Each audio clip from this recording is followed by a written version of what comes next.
Welcome to Risen, ladies and gentlemen. Risen Gold Scouting Grounds here with Dia, as well as Beatdown Boulevard. If you've checked in on some other broadcasts recently, we've been having a good time together, Beatdown, and I'm excited to get to see some gold gameplay with you.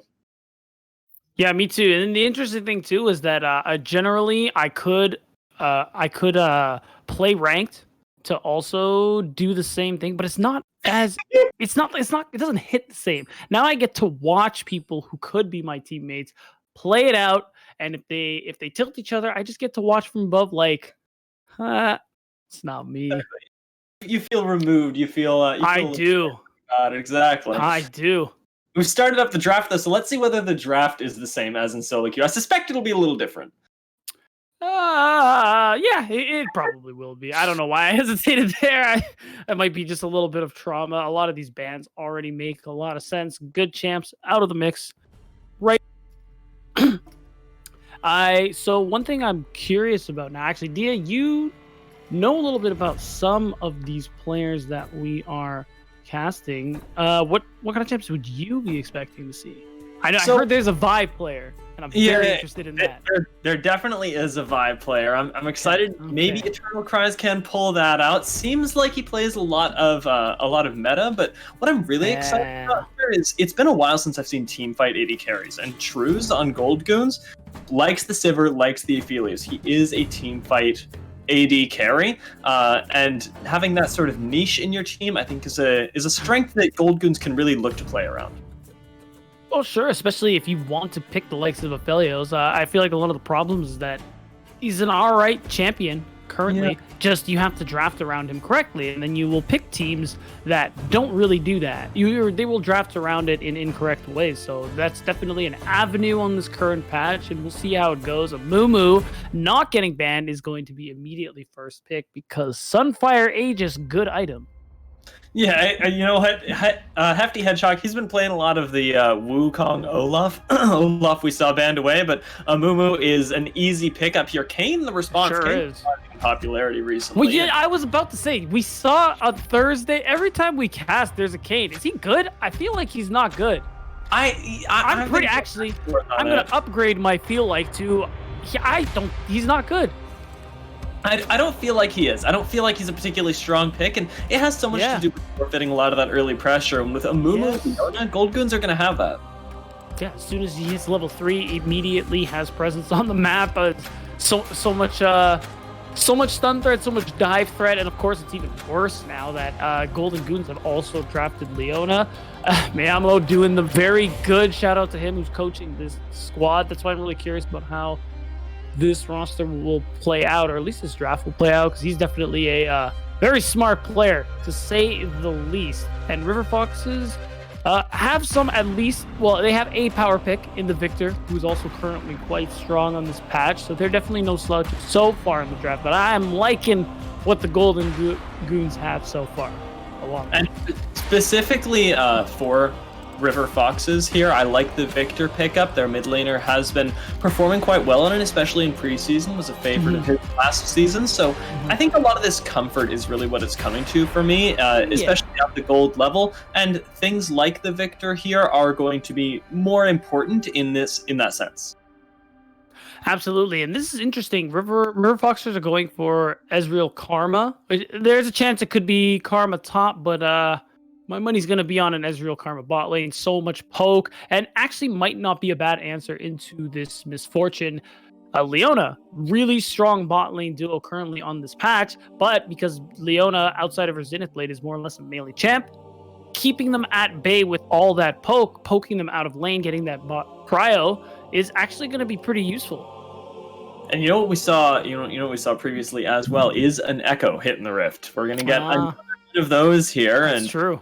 You know, that specifically for Stone Maid Soft, this is something that he's played around with but hasn't mained in the past. I'm excited to see that burst potential because Karma, we were just talking about the strength of her. I'm not really sure what item she goes this season, and items have sort of taken this area where they make a champion meta or not. They're sure do, right? Yeah. I'm not 100% either. No, I take it back. She builds Imperial Mandate. You think so? I do. In fact, I would bet you a lot of money she does, because any sort of immobilization, including slows, immediately marks them, and you can detonate the mark. Your allies can detonate the mark. Imperial Mandate, great item. Great item. I'm pretty sure any support that does any semblance of magic damage should most likely build that item, unless they're really tanky. Yeah, and you know what? Even sometimes tank supports. I was talking to Axeman about this just yesterday. Mm-hmm. I don't mind it on things like Nautilus either, because of the amount of mobilization. If you do want maybe to route, it's kind of troll, but I'm a fan of. Okay, here's the thing. It's a great enough item that I don't think it's troll. I'm just not 100% if it is necessarily optimal, because when you do play champs like that, it is nice to have a locket. You know, you can give shield to your teammates. You give them the extra MR and armor with the consecrate passive. But I think that one is it's still a good answer. Imperial Mandate is honestly a nuts item. I think Vygar should build it. I think I've seen Vygar, and we saw Victor, I think, do it 2 weeks ago as well. But for the moment, one of the other things that I've taken to in this preseason is having a little mini game that I play with myself, which is how many Sapphire Capes can you build? And how many? Well, goons, they can build maybe 3 Sapphire Capes, and River that'd be troll. aren't. Nah, no, I've seen it. Okay. I take it back. It wouldn't be troll, but like I just really like Locket on Leona. But yeah, you're right. Potentially 3. Potentially. Let's call it 2, though. That's still more than River Foxes are going to be picking up. That's true. That's a really good game to play. I think you're onto something there. But also, they do have Mordekaiser, who can build Riftmaker.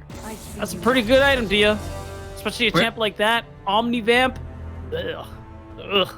Riftmaker is a really area. It actually is. I played a game. I played a few Akali games, and I built Riftmaker, and I play a lot of Akali, and this was the first time I played her in this patch. When these items came out, I'm just like, wait, why do I hurt so much? I don't get it. Actually, like, Akali, she's bursty, right? And it seems like Riftmaker should be an extended fight item, so she should take Night Harvester. But instead, she just builds Riftmaker and still one-shots me, and I'm very upset about it. Yeah, and I thought Gunblade was a good one-item power spike. Nope. Riftmaker, very good. You know what? Too, the thing I always thought was funny about that item is it's Gunblade offered lifesteal, but it was never anything like amazing unless you were playing Kale, who did an unreal amount of damage. So on someone like Akali, you never even healed that much to begin with. But Riftmaker, Omnivamp, let me tell you, Dia, that's the best stat in the game. I think every top laner should just build Ravenous Hydra. And that's only like 90%. See, that's only 10% a joke. And what's the thing? The Ravenous Hunter in your runes as well, giving you Omnivamp, not physical lifesteal, not anything like that. Wait, it gives Omnivamp? Omnivamp, bro. I didn't know that. I don't like that. I was like, absolutely no way are we just giving this away for free. I haven't taken it every single game. Yeah, that's exactly what I'm about to do. Dia, you're actually showing me the tech, and I appreciate that. Actually, it's like the tech. That's just a no-brainer. But you're right. You're absolutely right. Little cogs in the wheel that will eventually make up the dark tech. I'm excited to see your team. And River Foxes as well do have a little bit to play around with here. I don't think that Karma's gonna surprise us. I think she might go that Imperial Mandate. Oh yeah. The Moonstone Renewer is the item that I believe in. I could see that. I don't think it's good right now, but like, man, I want it to be good.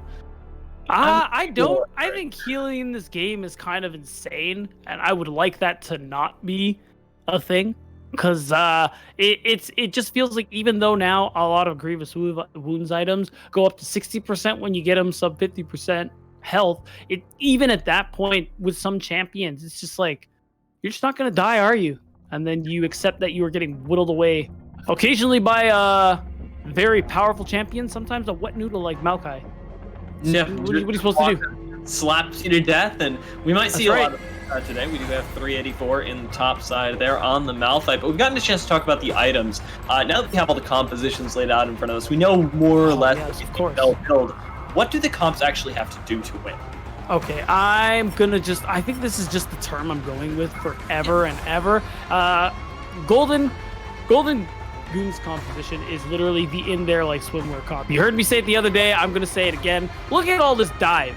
Literally everybody except Misfortune wants to get under tower. That's still a place you're not allowed to be when we get into these 5v5 situations, even these dive potentials, even these 2v2 situations. Wherever the Samumu goes, there's dive potential. So Golden Goons not only have a great 5v5, they got a pretty nice composition for this laning phase as well. So they can play the early game, they can play the mid game, and they can absolutely play the late game. River Foxes are going to have to depend on their jungler. Eternal Cries on this Kayn. It's going to be on him to really set up these plays, enable this Victor, enable the Ezreal Karma, because you want to focus on getting a lot of those early dragons as well, because later this game already starts off really hard for River Foxes, and it only gets harder as time goes on.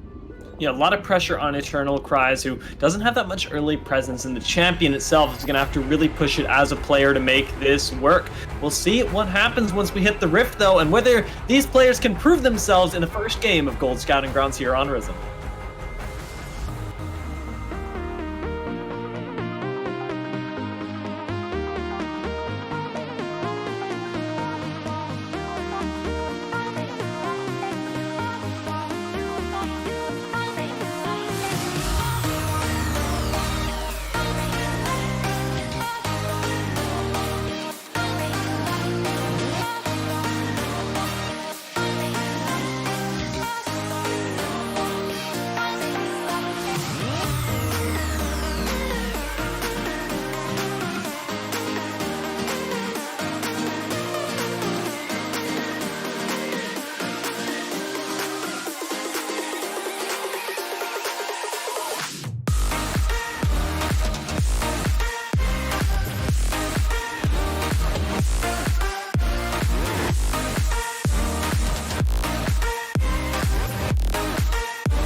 Welcome to the Rift, ladies and gentlemen. Our first game here between Gold Goons and River Fox, and actually, it's the first and final game between these two teams, as these are best of ones today, Beatdown.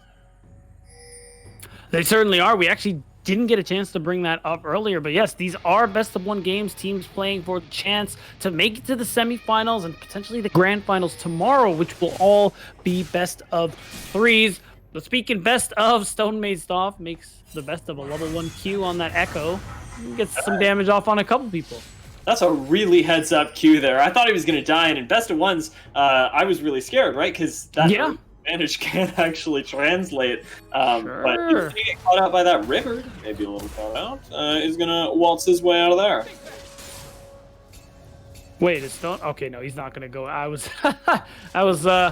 thought I was gonna see the level 1 Echo board 1v1, which I've never seen before.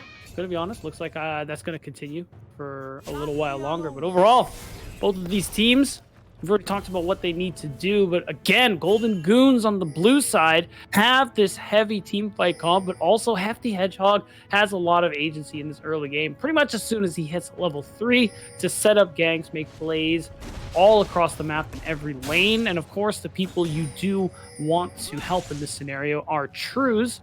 And on the other side, River Foxes, a little more of a skirmishing type of composition, a little bit of poke there with the Victor Ezreal Karma. So they don't want to start these team fights just high and dry. They want to wear you down a little bit from a distance. Like, hey, come and get me, while poking them down. And then, okay, now we're ready to fight you. Yeah, exactly. Ideally, we get a little bit of the war of attrition here for River Fox. There's a lot of individual style on this roster as well. Not a whole lot of supportive champions outside of the bully here. Yeah. And now at this point, early, things are most likely going to be a little quiet. Unless we see any very bold level 2 plays. But the matchup I'm most interested in is the mid lane one, because Stone Made Soft on this Echo. I think I said it with Ubia on Excellency Thursday, but the thing with Echo is that all of his matchups are a little tough, or most of his matchups are a little tough until he hits level 6, and then all of a sudden he has a really good time, especially into control mages. The ability to tower dive is certainly something to marvel at. So I'm looking at Eternal Cries. Please show up mid lane before he's level 6. And Eternal Cry's already shown himself on the map as well. Does show up in the bot side. Ginger, no Aftershock. Should mean that he goes down here. The heal gets burned, but Ginger actually manages to survive there, using his little legs to walk himself out. That's really good, though, because Ginger isn't running Hex Flash, so there isn't gonna be really an opportunity to make any cheesy bush plays, whether it's bot, mid, potentially even top. So this is something that could also easily be punished with that potential regank, and we might actually see a skirmish in the river for this first crab. Oh, there it is. Mumu, the early game fighter here, has the backup of his bot lane as well. Okay, that was the Zenith Blade that maybe didn't predict the flash there. It should mean Scuttle Crab for them, but they're hemming themselves in. Eternal Cries wants to take this fight, or at least the Scuttle Crab here. Smite is available. Oh, okay, and now he's super dead. That's a little bit of an overstep there, my friend. That's right. Unfortunately, gets the smite, but gets hit by the Zenith Blade. So overall, the experience, the kill went on to Leona, so it definitely could be worse if you are the River Foxes. And interestingly enough, this gives Eternal Cries the opportunity to go start clearing that top side and potentially even contest that crab in the top side. But he might, I don't know if he's going to push his luck on that one. You know what? You give over 400 gold to Leona. You get the fast back here. Maybe yes. Being able to contest Hefty Hedgehog, who hasn't had the chance to back yet. Kane actually a pretty good early game skirmisher. This could work out in his favor. Wait, yeah. Plus he has a smite back up. Hefty Hedgehog doesn't. Oh my god, the roam from river. He's actually gonna Eternal Cries is actually gonna double crab him. I am dead. Spectator Cam's just chilling in bot side, and we're like, wait, the other side of the map is way more impactful right now. This is way more interesting. But no, this is really big for a champion like Kane to get that extra farm lead, the extra experience on a champ like a Mumu. Eternal Cries wants to hit level 6 for those super impactful ganks once he has access to that Umbral Trespass. There's no world in which you kill Ezreal there. I don't know why Ginger is just giving them free Okay, Stone has actually taken away the red buff. This is kind of impactful as well. Might be able to get away here with one more phase. Rivered though. That's a world of pain. And now the top laner has red buff. And what we were talking about during the spectator when we were on break here was that a big no-no for Golden Goons is giving any extra gold to this Mordekaiser. So River picking up that kill is going to be a problem. Him having the red buff is going to make 384's life a lot worse as well because of the extra burn. And so far, this early game is actually going pretty well in favor of the River Foxes. Things are not really bad. Bot lane especially is going good. I feel like Ginger feels the need to try and make plays, apply some pressure onto this bot lane, because other than that, they're just going to be taking free damage. And actually, now that you mentioned those bot lane plays here, Ginger, look for it. We've seen Kane go into the bot side and then basically insta-die, but didn't get to see a lot of that skirmish top side. He's picking up dust no matter where he goes as long as he's fighting here, and I wonder what form we get to see today. That is actually a really interesting question. With 3 tanks, I'm going to imagine it's Red Kane, so he can serve as a sort of front line for his team here. But the thing I'm really curious about is this potential lane gank. Actually, no, Hefty Hedgehog is just going to finish that recall. Maybe he was just there to pun it. Maybe he's just there solely for the punish. But now that he's recalled, his bot lane might end up taking some free damage. I don't know why they're fighting here. That recall was actually really good, and they've ruined it for no good reason here. Mumu got to escort them after pushing the wave in, and it feels like they're giving over a little bit too much here, but it's not going to affect them at the moment because Miss Fortune is such a strong laner, such a dominant force that she's got that free push. And it's interesting too. Trues, a player you actually wanted to highlight, Dia, already is, despite being poked constantly by this Ezreal Karma, actually has quite the decent farm lead here. Maybe Crunchy focusing a little too much on that poke is down a good wave of CS here. So this could actually be really good for Trues as time goes on. Is going to reach those item spikes sooner, and is just overall going to get ahead of Crunchy Bacon Day.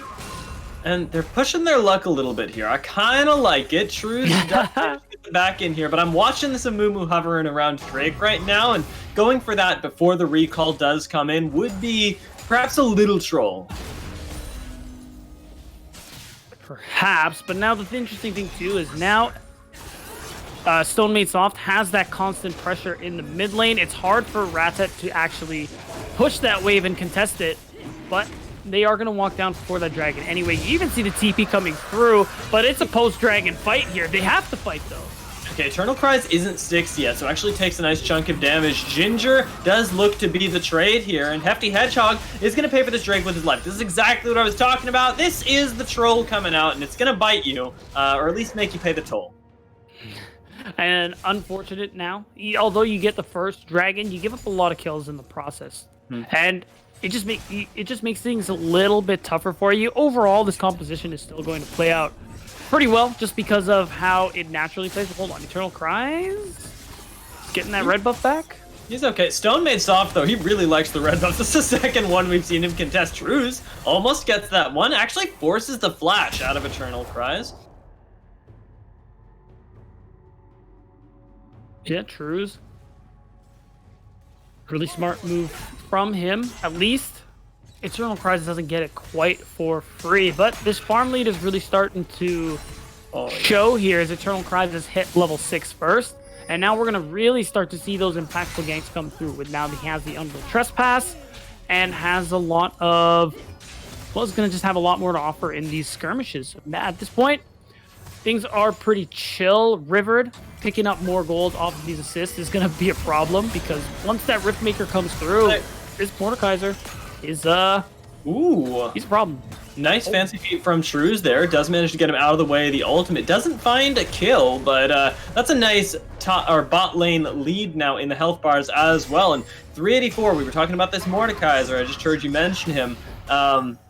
Now isn't really being bothered by Mord particularly either. It's just the one kill here. He's managed to survive the red buff, and the CS isn't really showing it either. Oh! Nice level 6. Does manage to pick up Rivered there as Hefty Hedgehog walks in as well. Doesn't even have to use his own ultimate. That's going to be a free Rift Herald. However, Eternal Cries is nearby, could potentially look to contest it, but with River not having access to TP, being down for another 10 seconds, it's really unlikely that they actually try and contest. Instead, maybe looks to play mid, but hold on a second, Shrews. Why? Hello? Crunchy? Yeah, he was delicious. That we can confirm.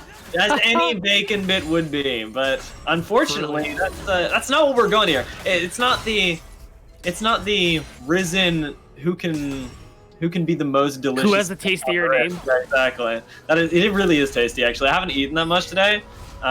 Just haven't. First of all, you should do that. Yeah, I should. Although it's not as late for me as it is for you, because you're on EST, right? Wait, are you not? Nah, I'm all the way in Vancouver. I'm on the other side. Oh, we've had this conversation. You're like the Canadian I didn't know about. Exactly. We just never talked about it. Yeah. The only thing that I have really is that I'll say house differently than some of the American casters. Oh, you say A. I do say A. That's true. See. It's so much so that I've forgotten that it was a separate part of speech that other people. I'm serious because when people will say I'll say A and people will repeat it and like A. I'm like, oh yeah. I think that's a Canadian thing. Whoops. Oh, did I just mess up? I've revealed. Yeah, like isn't that a word?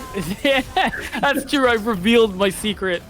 Yeah. Although, we're gonna get a little bit of a fight here as Ginger, also revealing his hand pretty early, is going to force the ultimate here, and you're walking into Havachok, who ults for the party, I think, and does end up taking down Eternal Prize in the end, no matter what, as the teleport also does come in. That was perhaps a little bit of a misplay on dive, I think. Here, but yeah, we have 384. He's got the ultimate. The Rift Herald gets channeled. This could be the dive. Oh yeah, I'm telling you, the in there like swimwear comp is ready to go, especially with that Rift Herald. He's just waiting to press R. And there it is! Except for just gets CC'd. There he goes. 384 picks up that kill. The bully has shown up in the fight, but there's not a lot that gets traded back except for a nice kill for Crunchy Bacon Bit. Fattening himself up a little bit there. That's right, and here comes the dive as Stone Made Soft has the ultimate. Oh, it's just so easy. God, that's delicious. The problem is, so is this. Oh, the smite just too. The smite. Just doesn't even want to hit the Q, which is literally an AoE dash into. I'll tell you what, Gia. I play a lot of jungle. Smiting for a kill feels awesome. I don't know what it is, but it's like you just called the wrath of God to end them. It's like I didn't even have to touch you. You're an afterthought. That's right, exactly. I go back and forth on this beatdown. I knew that because you see a lot of smites on the Rift, right? And sure do. A lot of them to secure those objectives. I was always somebody who was in the camp of smote versus smited, because it feels like the correct conjugation of the verb. How do you feel about this? Did you say smote?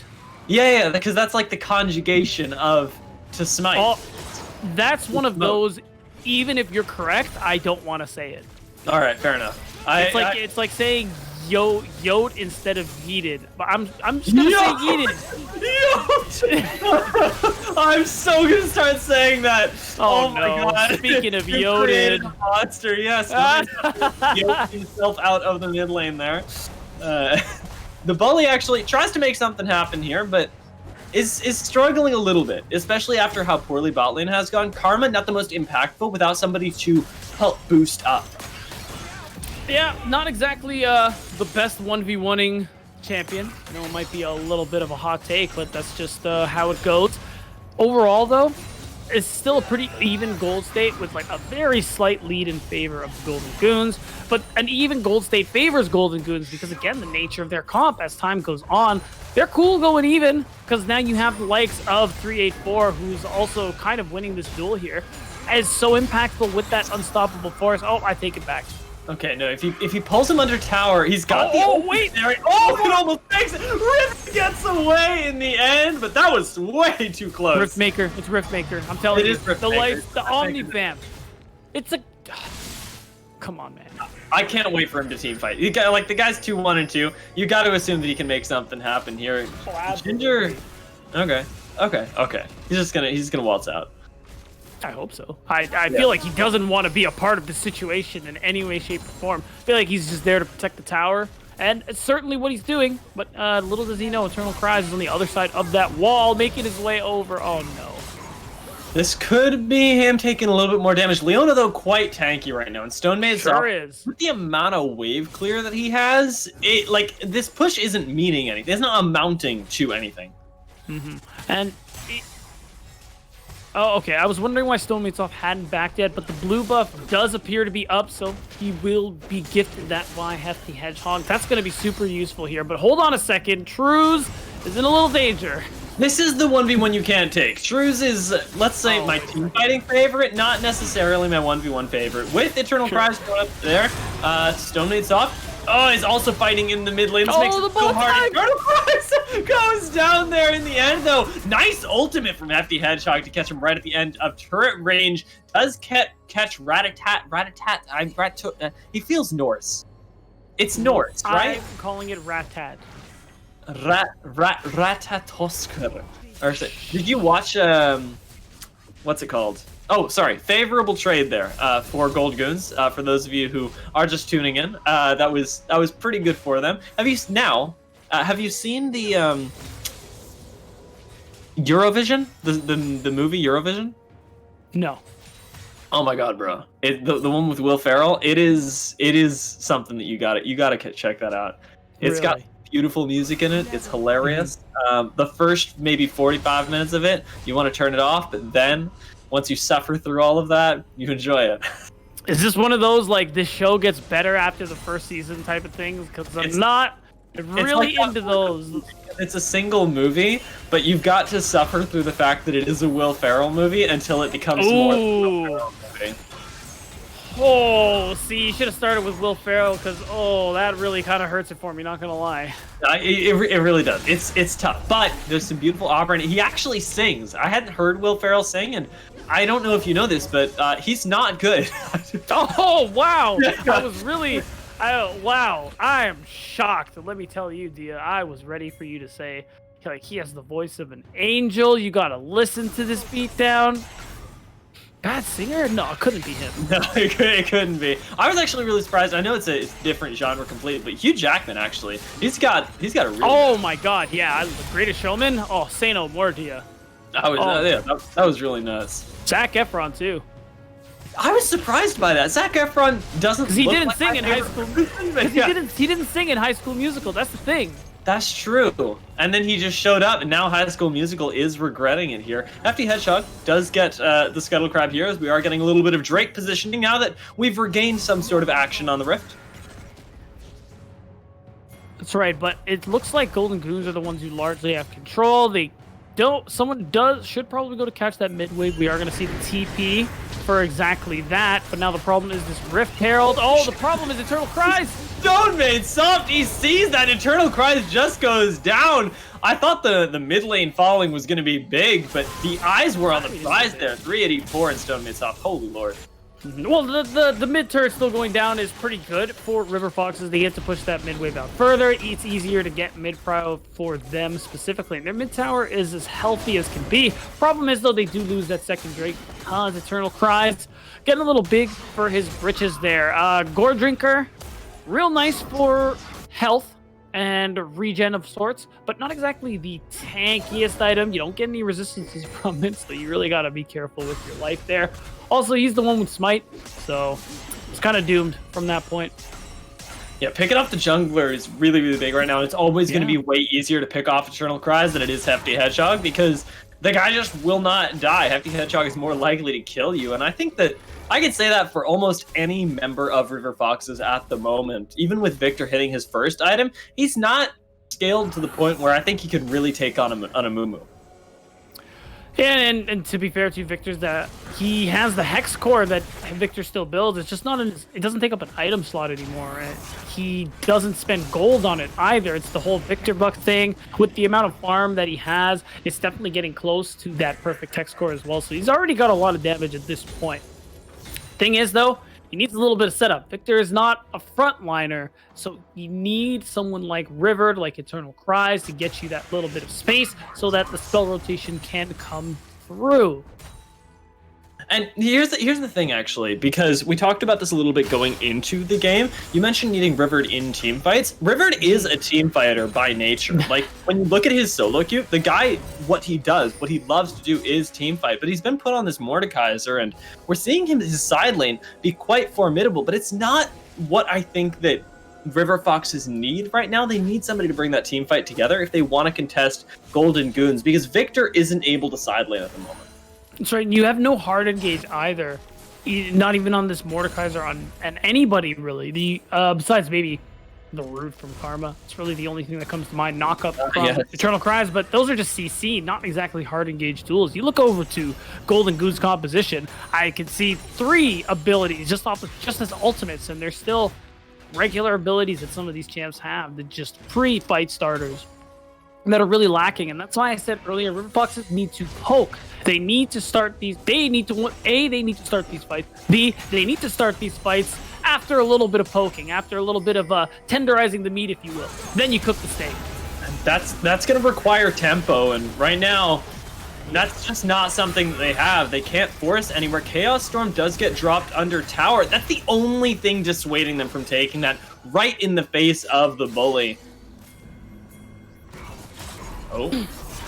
A lot of low HP bars though, but at the end of the day, they're just gonna walk that one out. You can't chase this comp too far for the same reason. Toby, or 3A4 rather, he's just waiting to use his R over the wall, and there it is. And they find the catch right there. The isolated member, Rat-a-tat, does not end up going down. Manages to step away. Friends might actually get a kill here under the tower, but the team fight is going pretty well. The only thing is, True's still alive at the moment. Can't really get into the fight with Rivard, putting him in the death around the bully, running away here. It's a game of kiting around Rivard. Quite a bit of damage. Ginger, it gets the stun, ends up going down. They do clean up the Mordekaiser in the end. Raid boss goes down, and Hefty Hedgehog, he's not even less than half health. And again, all the CC coming through here for Golden Goons. Now, they're going to certainly be able to take this mid-tier 1, push out that midway further, and now they can start getting more vision around the map if they so choose to continue farming up. And all this extra gold puts Trues in such a good spot. And Trues, let's talk about him in that death world for a second. You watch him sidestep that Q, because if he didn't dodge that first Q, he would have been dead just immediately. And the fact that he lived long enough, made it out of that death realm was really crucial in how the end of that fight went. I don't think Eternal Cries can take on Hefty Hedgehog here. I think this is a mistake, especially with Truth here. If Truth wasn't there, he could do it. Maybe. I don't know. Hefty Hedgehog, if he lands a knockup, I think so. Like, if Hefty Hedgehog turns off his monitor and doesn't dodge. Fair. Man, this is kind of the game state that we're slowly walking towards here, Dia, because a lot of these members are starting to get super tanky. It looks like we have confirmed your game of how many Sunfire Ages can we build. The answer is 2, and that's still pretty good. Stonemasop still has ultimate here, wants to stall until the parallel convergence is enough. Oh wait, that's back big. into Rat-a-tat here, but this could be the pick onto the Echo. Get the shutdown here, and a 4v5 is going to give you a lot better of a team fight. Since they couldn't really find the last one, they could look to search for it. Now 84 does get another ultimate down. This time the pick comes through. That's a Victor off the board. 4v4 is the equalizer. River teleporting in here, but this is going to be an edgy fight for the River Foxes if they want to make it happen in their home territory. Nice Amumu ultimate ends the fight. Shrews, you can see him walking away from that death drop. It's the only thing that he has to avoid. Might even be able to take down River now that he is in. My God. Hit by the Q. He's dead, but you know what? Golden Goons, they trade that one away. Yeah, and now they're going to pick up the next Mountain Dragon, and this just gets worse and worse, not just because of that Mountain Soul, but because of the extra resistances that these already tanky members on the side of Golden Goons are getting. So this game, with every Mountain Dragon that goes away, this game already just immediately gets harder for River Foxes, and you're going to start to see that culminate in these later team fights as well. More tank items coming through for these people. We're pretty much getting to that. We're almost at that point in the game, deal where it's just not really doable anymore, barring a catastrophic set of mistakes from the side of Golden Goons. Yeah, team fights are not really an option for you as River Fox. No. such a big part of that. Like, I mean, we saw it last time. There's nobody to face check here. River Foxes, they end up setting in Rat-a-tat, who is your consistent AP damage. I guess outside of River, if you're going to trade one, I guess you trade away your Victor, but you're still giving over a 4v5. It's not a winning situation for you. You're just getting some vision. Yes, that's quite literally all. That's really all they can do right now. They need to set up vision for themselves and try to. Oh, one Eternal Cries. Don't lose your blue buff. Okay. Whew.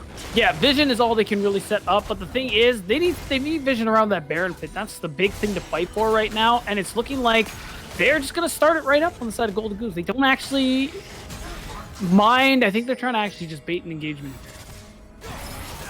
They didn't find anything just yet. Stone made soft. He is certainly looking, though. This guy has been on the edge of his seat all game, and he's honestly been bringing me to the edge of mine, looking for this engagement. Happy Hedgehog does land a nice bandage toss. It's going to be tough for the follow-up here unless 384 invests that ultimate, but he's got eyes only for Rat-a-tat if this game has taught us anything.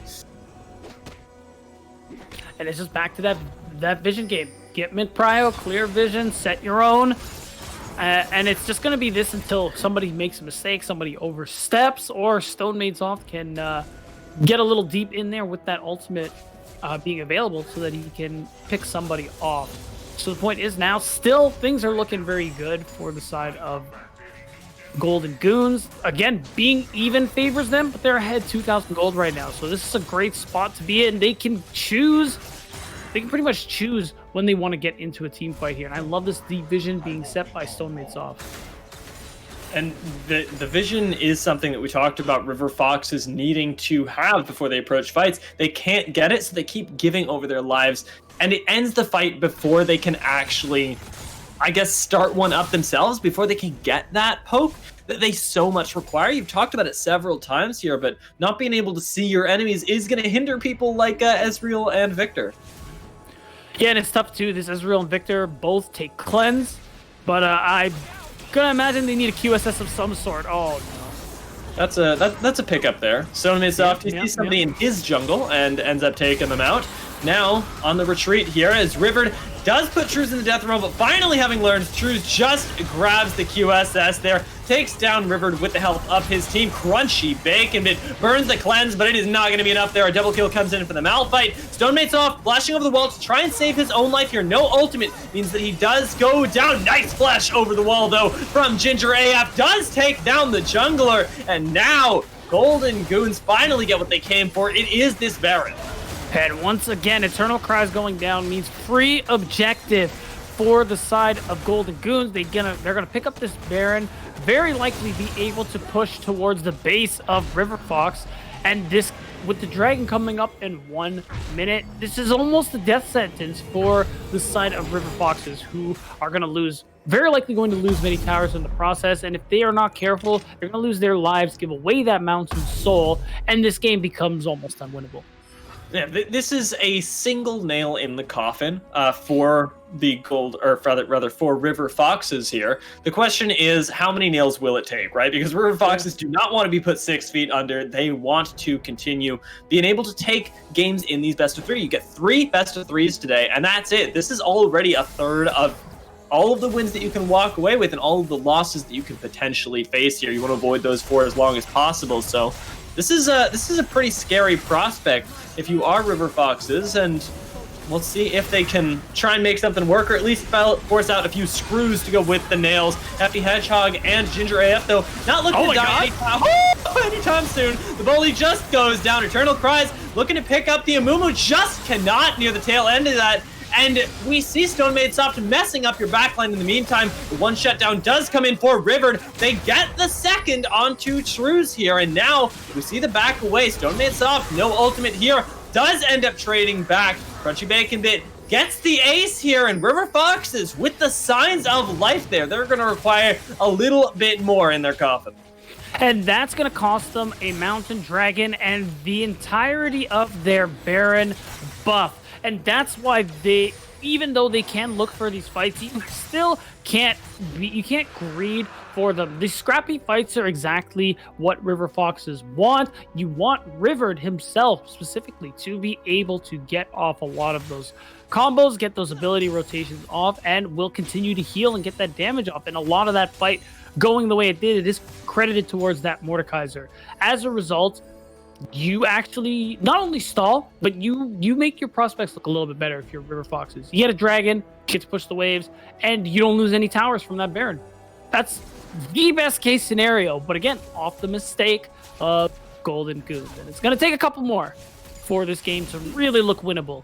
Yeah, and I think that's probably the first big misstep that we've seen River Foxes be able to punish for Golden Goons. And whether that's a nice job, River Foxes, or whether it's a, Golden Goons just have managed to not make mistakes up until this point, I'm still struggling to figure out. I feel like definitely the oversteps are here, like Stone made soft, but they're just not being punished. We already see him going toe-to-toe with Rivered up here. Well, there's a whole other fight going on.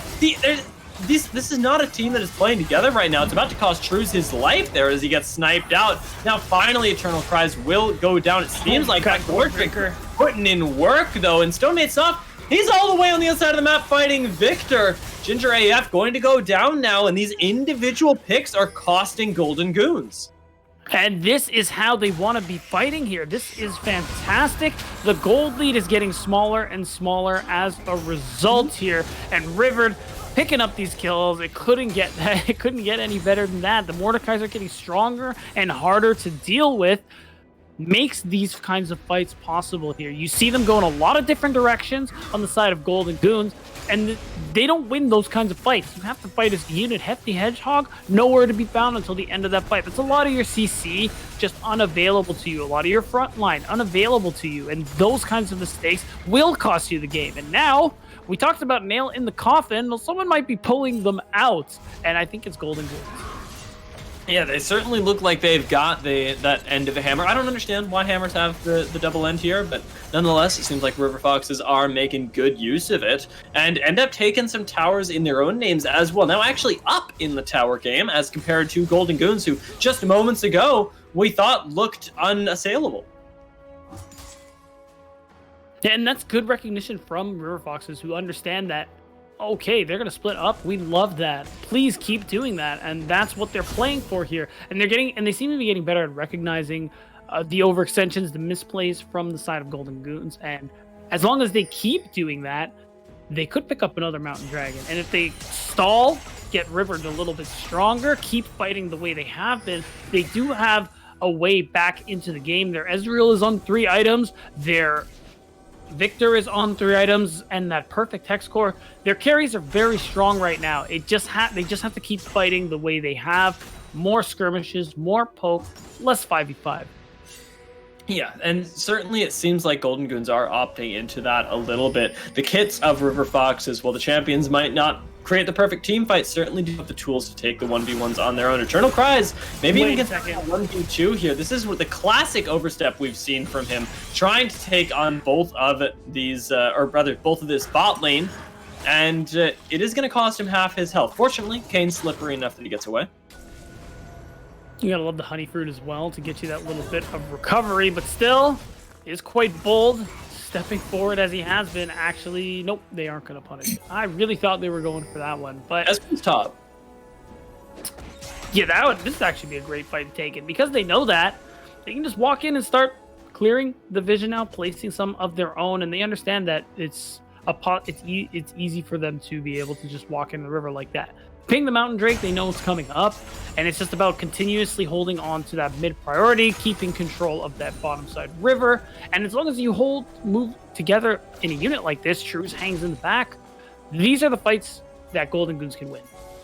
And we do finally get to see Crunchy Bacon Bit moving down here. He's going to be needed for this team fight. I expect is happening in around 30 seconds. River gets the reset, has a Void Staff as well as the stopwatch to buy a little bit of time, but it's going to come down to the perfect timing, to the perfect execution here from the 5 members if we see Golden Goons be able to fight as 5. Thank you. It's just a lot of waiting, A lot of poking. This is the way they want to play the comp. River Fox are doing it correctly, but they need to make something happen here, unfortunately. And this could be it. That's a rough Amumu. Never mind. Even rougher for the Mordekaiser. Eternal Cries now is caught in the middle of 4. We see the collapse coming. That Gore Drinker's putting in a lot of work. Stone Made Soft buying time on the front line along with 384, but Eternal Cries gets the cleanup on his way out. Finally, we see the collapse onto Ratatat, who does not have the same amount of mobility, but the team fight is at a stalemate right now. Surprisingly, Golden Goons decide that they've won it and decide to start up this dragon. This could cost them here as Crunchy Bacon Bit, he's searching for that poke over the wall to get the Mountain Soul here. Stone Made Soft gets his ultimate back, and Eternal Cries just goes down. Crunchy Bacon Bit has got the damage, but hasn't been able to find it just yet. Ooh, that was almost a death on Hefty Head. Really coming up. Cruz could just go down here. The Mystic Shot does go wide, but only goes down. Crunchy Bacon Bit is on the hunt for blood here. This last remaining member, might he be able to clean it up? Does flash forward, does get basically everything they could have right there, and takes down, finally, Hefty Hedgehog for the ace. Wow. The problem is, though, they gave up the Mountain Soul in the process here. We got a good flank coming out from Eternal Cries to be able to make that fight actually go pretty well.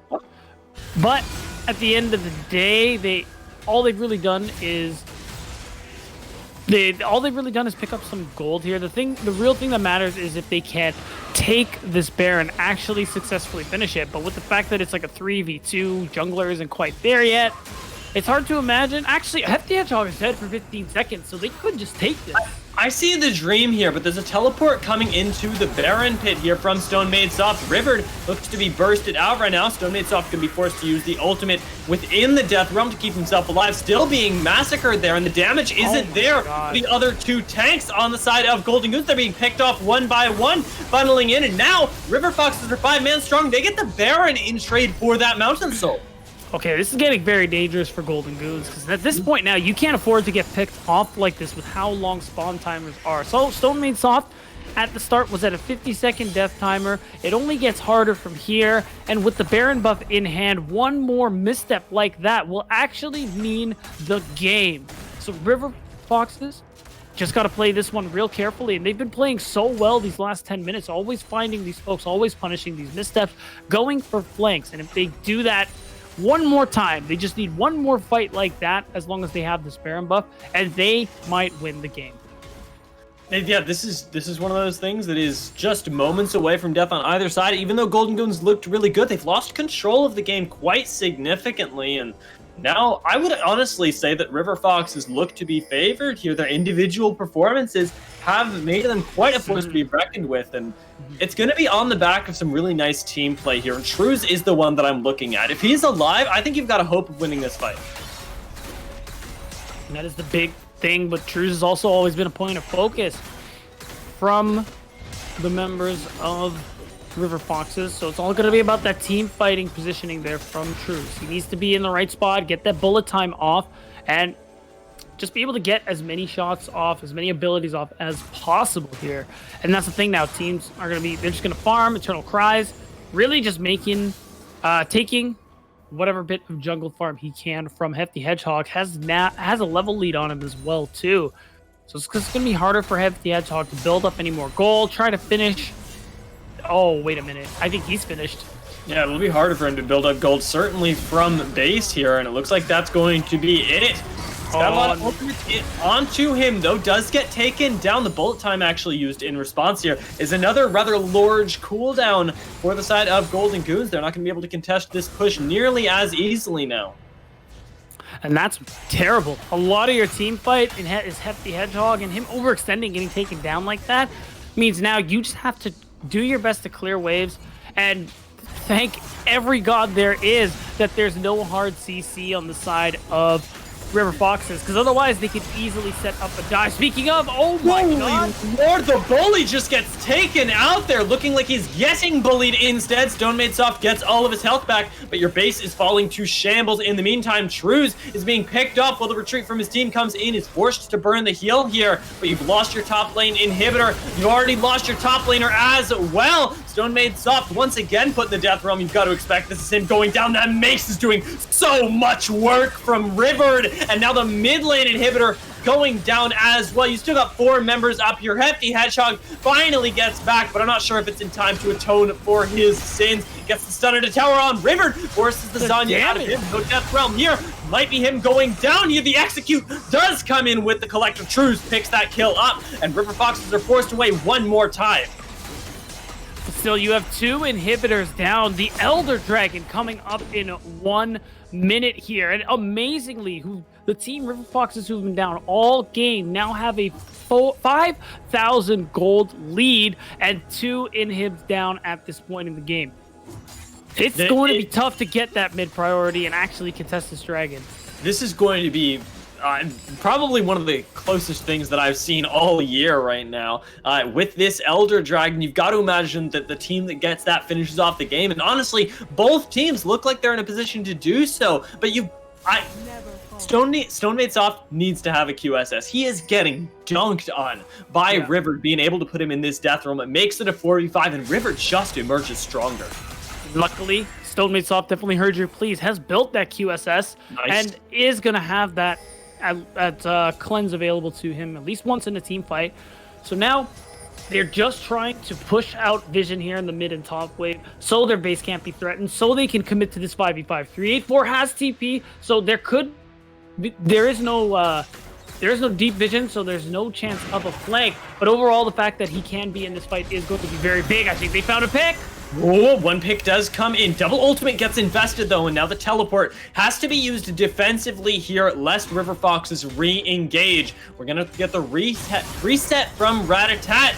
In the meantime, wait, what are you doing over here? We do get, looks like a pickoff on River though, and that could be well worth your time since Stone Maid Soft did manage to survive there. I guess the QSS is going to be useful, but super more useful, I guess, to be not even near the Mordekaiser at all. They get the pick onto River, the one guy that was messing them up, and now have Hedgehog and not go down here. His smite is so important. Eternal Christ is looking for the cleanup. Gets CC. He's gone. Does manage to take down Hefty Hedgehog, but Trues is cleaning up in the backside here. Flashes away from 3 members. It's not enough, you're right, and Eternal Cries, as well as Crunchy Bacon Bit, are going to take him down. The triple kill goes to Ezreal, and you've got to imagine that this is the end of the game.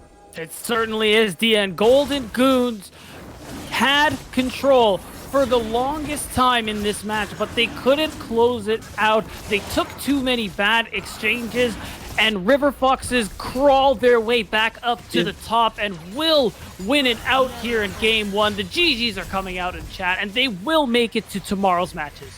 And you know what? Eternal Cries is going to finish them off with almost an Elder Dragon as well. Doesn't quite get it, but it's the moral victory for River Foxes. Sure is. There. And man, that was an insane matchup there that I didn't really think was going to go that way based on the draft and even the first 30 minutes of gameplay. Well, and that is what happens. Of course, we had these expectations, especially for Golden Goons draft, which is a good draft in my opinion.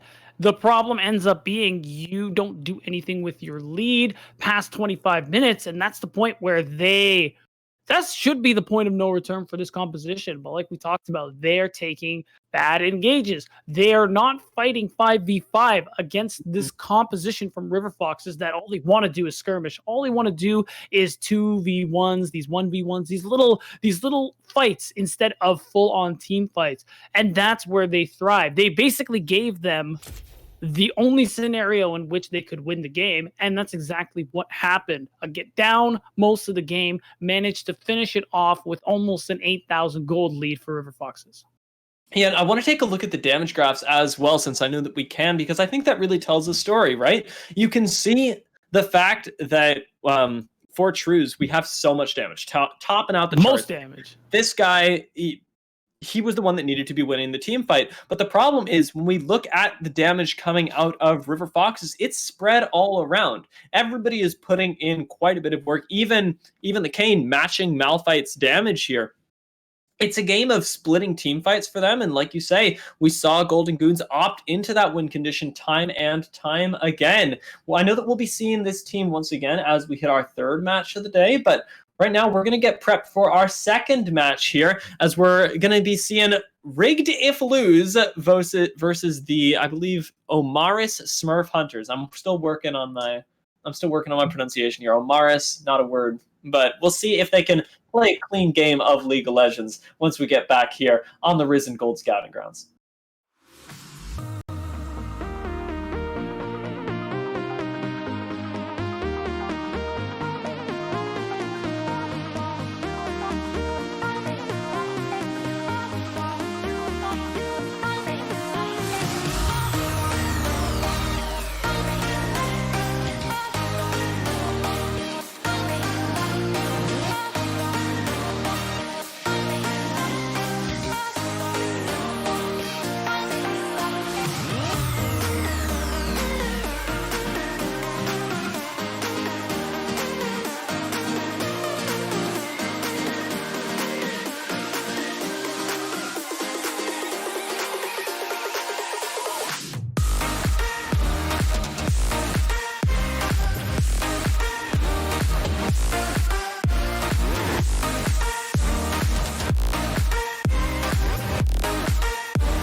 Welcome back to the Risen Gold scouting grounds, ladies and gents, and Beatdown Boulevard, who gets to join me once again. Unfortunately, though, we're not going to have the trifecta of Beatdown and Dia because Kane has already been taken away.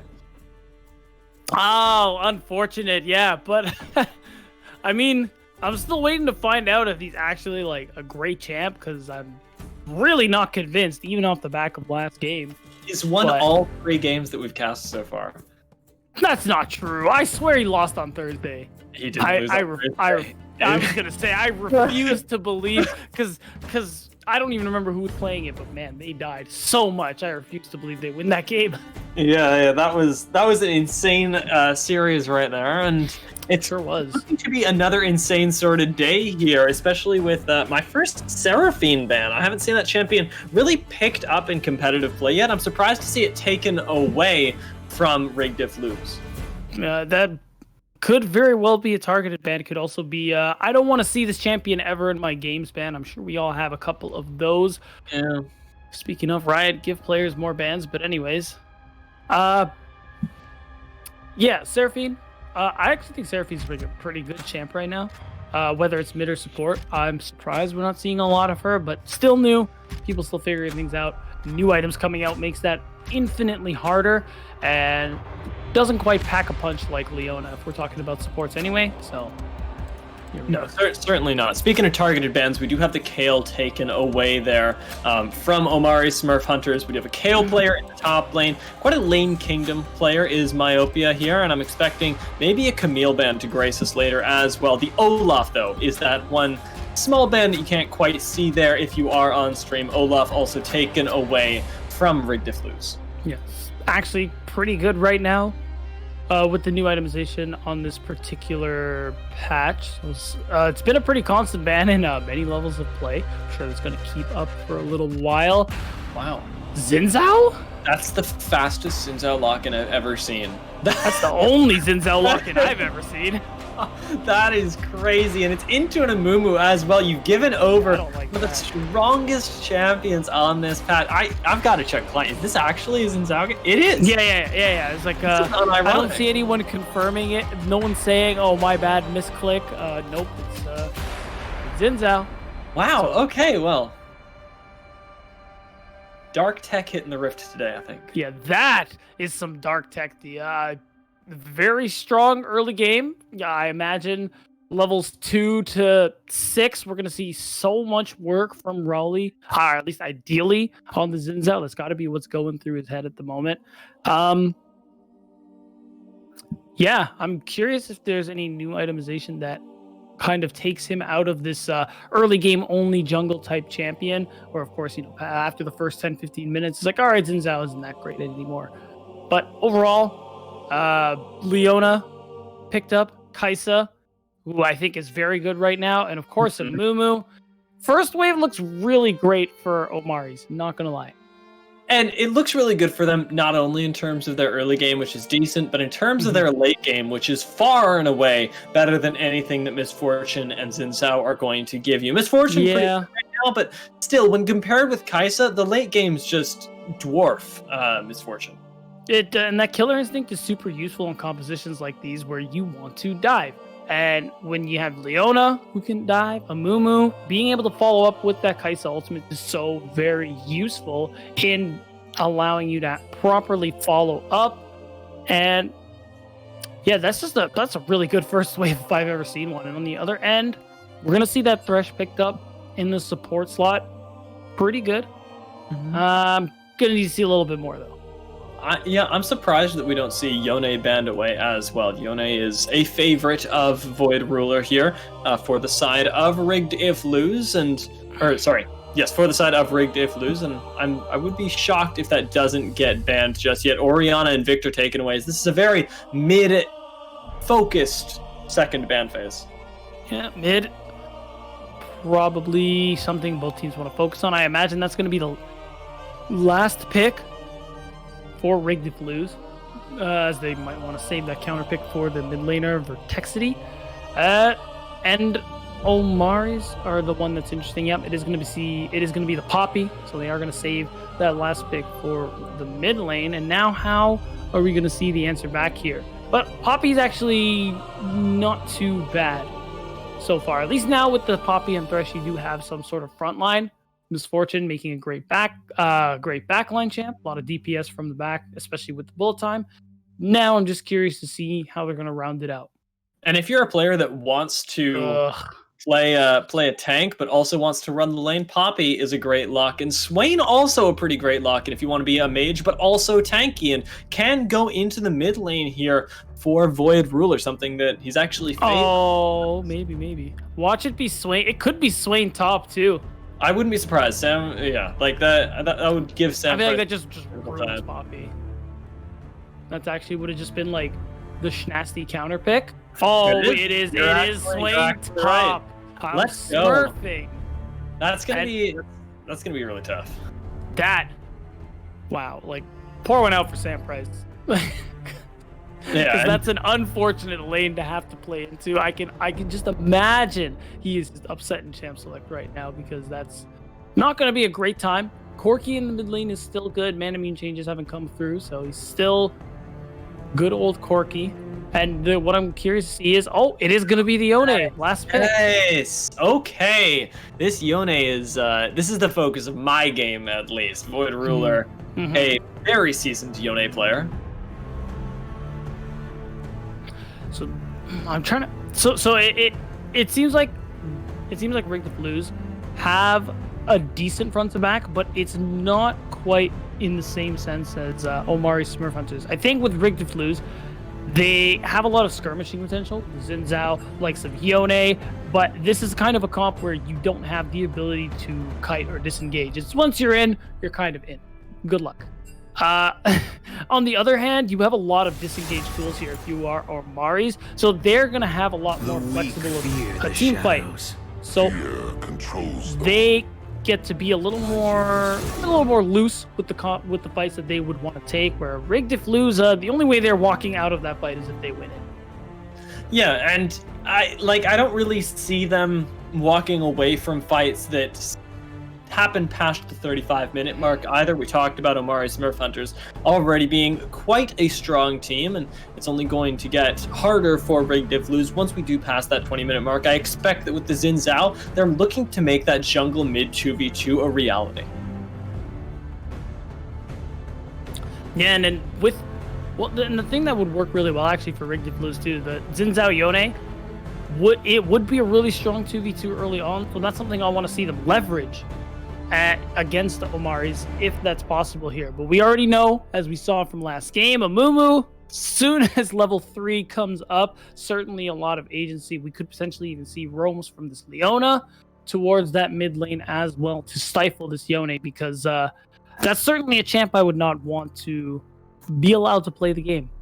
No, absolutely not. And level 3 is actually going to be a really big point for, I think, every single champion on the Rift. Yeah, Swain's level 2 is pretty good, but I think that, once the level 3 comes online, that's when I'm expecting to see probably the most action if Rig Div Lose are on top of their win condition. And there's always the chance that they're not, right? This is a game where we could see both teams sort of falter like we did last game in the executions, both mid and late. And Rig Div Lose this time you have a composition that can pick you apart if the team fights do become very split. That's true, and you could have the greatest draft of all time, but of course it all is going to come down to that execution. Like you said, we saw it last game, and we could see it this game. Omari's Smurf Hunters certainly have to play the comp well, play and understand their win conditions. But yeah, it looks like as long as they can do that, this is definitely a composition that they will have a pretty good time winning with here, especially post that 25-minute mark. It gets tough. Amumu and Leona become very hard to kill, barring some, of course, interesting circumstances. And Rig Lose really need to come out on top in that early game. And I wonder, actually, speaking of the early game, whether we see the Rage Blade build on Yone here. I know that it's been quite popular on Yone Yasuo, but I think a recent change has disincentivized that quite a bit. So back to being one of those 2-item spikers is this Yone. Yeah, that's interesting. I don't think Ginsu is good because it removes his... Well, he doesn't do any crit damage anymore. even though he does get the attack speed. So I feel like it doesn't really make that much sense. I think he still builds, what was it? Immortal Shield Bow, maybe Phantom Dancer, something like that. Like attack speed that's not Ginsu's, because you really want that crit damage.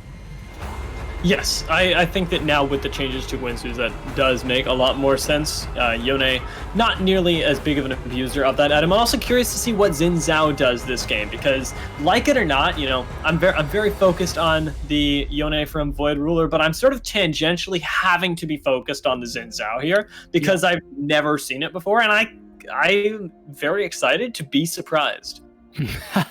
Fair enough. And again, I'm interested as well, because the onus is certainly going to be on this Xin Zhao to be able to actually get some kind of early game value here, be very active on the map, and try to set up some of your laners. Like I imagine it's going to be a lot of attention mid and bot. Misfortune, Yone, the two champs who really want to get ahead in this composition. So it is going to be about those 2v2 skirmishes, which I believe Xin Zhao contributes greatly to early on. Should be better than Amumu, just because Amumu, has a CC lockdown, but doesn't have too much damage. Isn't going to have Sunfire Aegis or even Bomby Cinder for the first 10 minutes or so. So there's a window. There is, and I'm excited to see what we get out of both teams here if we do get that understanding of the win conditions. For the moment, though, we're going to throw it to a quick break before we get into the game, and I'd recommend using this quick break to throw a few prayers to Sam Price, as we're going to see him suffering mightily in this game. So give a shout out to our boy, and we'll see you guys once we get back onto the Rift.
And we finally get to step back onto the rift.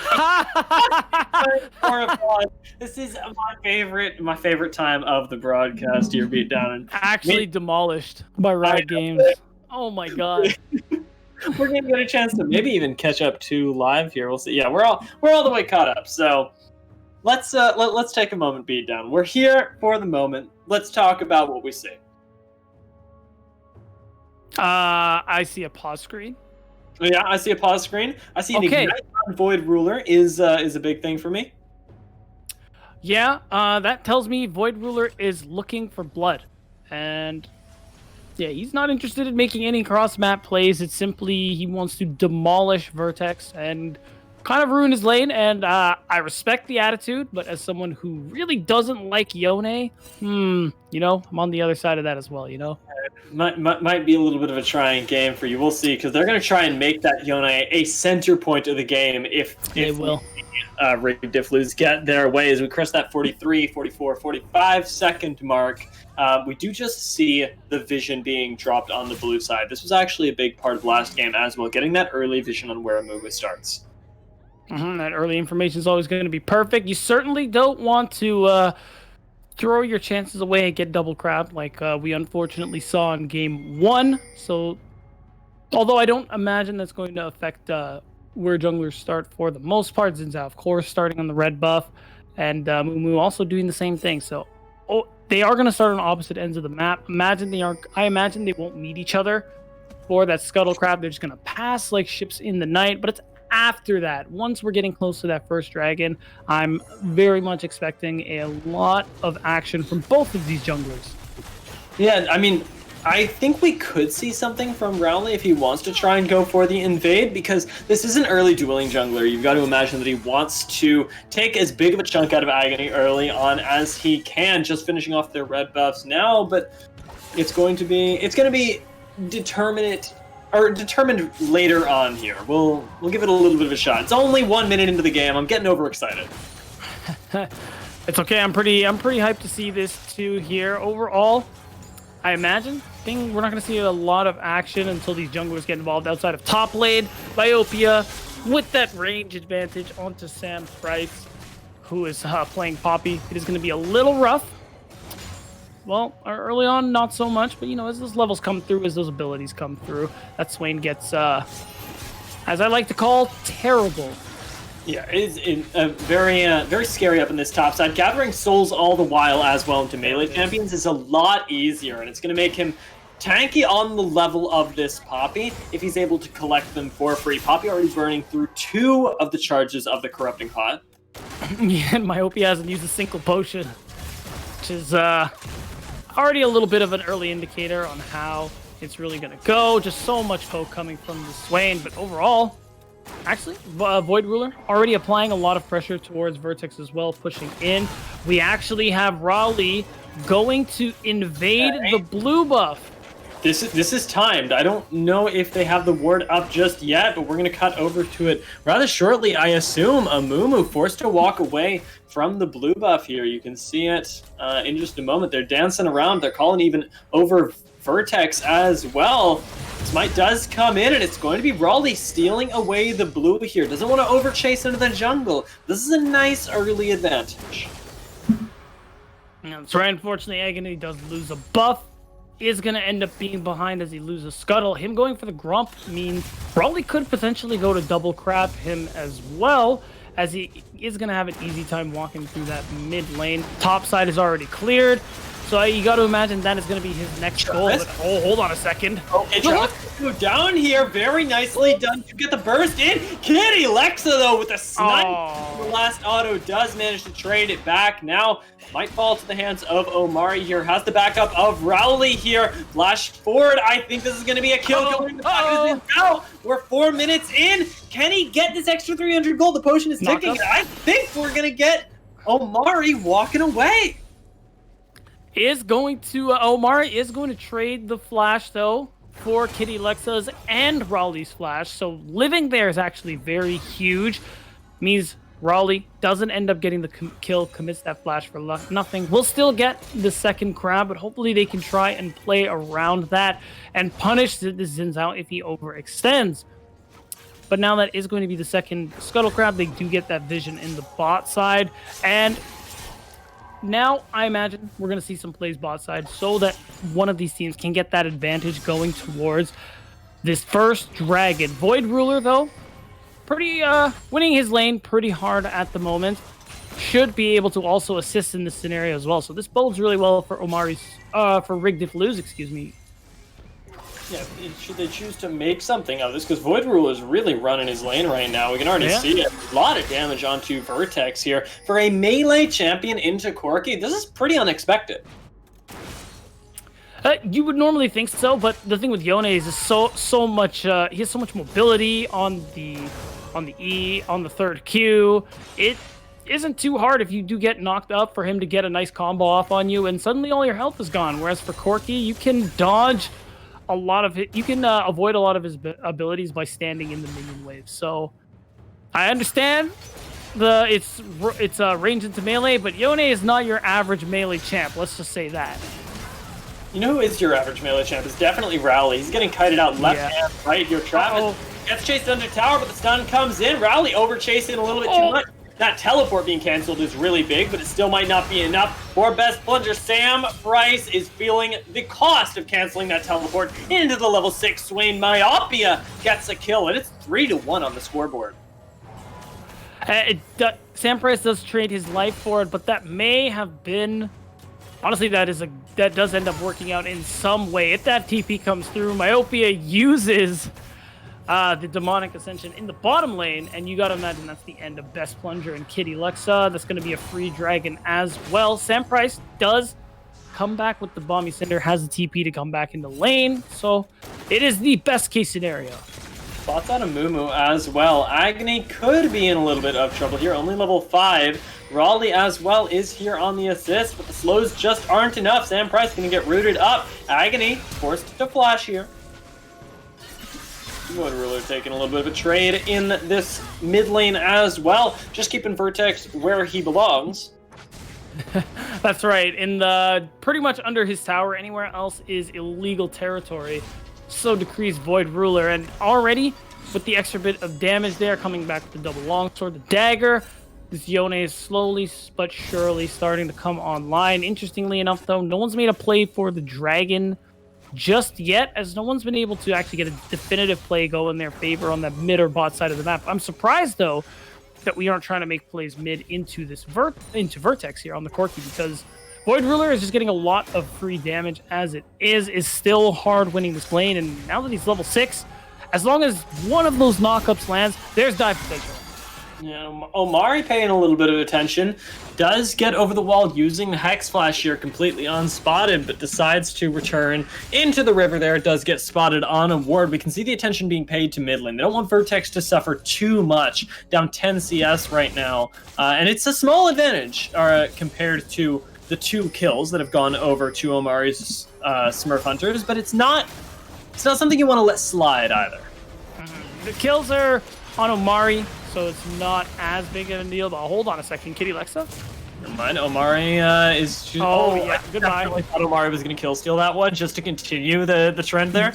Exactly. But now Travis has a kill. The 80 carry gets that nice chunk of change in his pocket here, and that's going to guarantee them the dragon, as Best Plunger has absolutely no chance to try and sneak or try and contest this on his own. So this is good tempo here for the side of Omari's Smurf Hunters, really punishing Kitty Lexa, who got just a little too over-aggressive in such a big minion wave.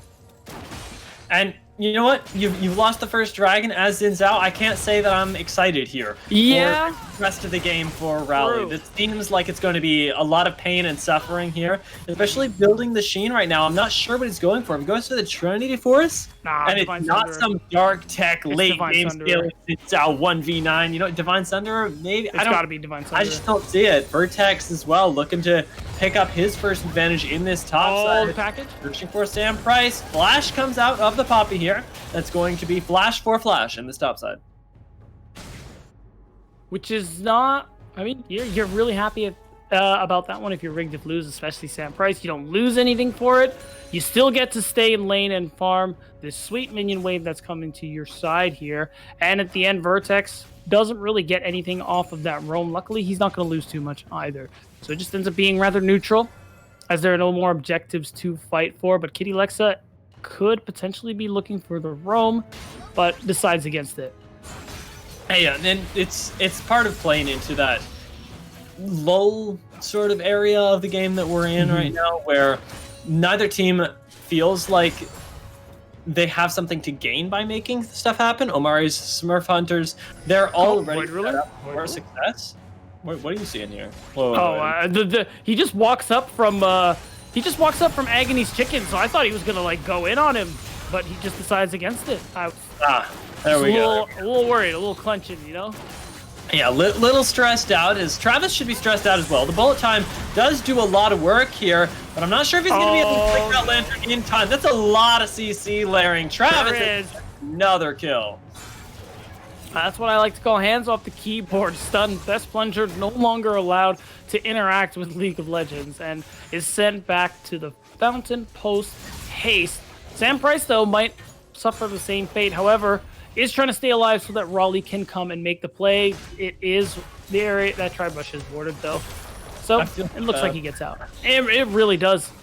Yeah, like I want Raleigh to be able to participate in this game so much, because now like it's a new thing that we've seen. But even if we knew exactly how it was going to go, like just being able to make something work in your favor is ideal. But he just necessary, one might say. Yeah, one might call it necessary for a jungler.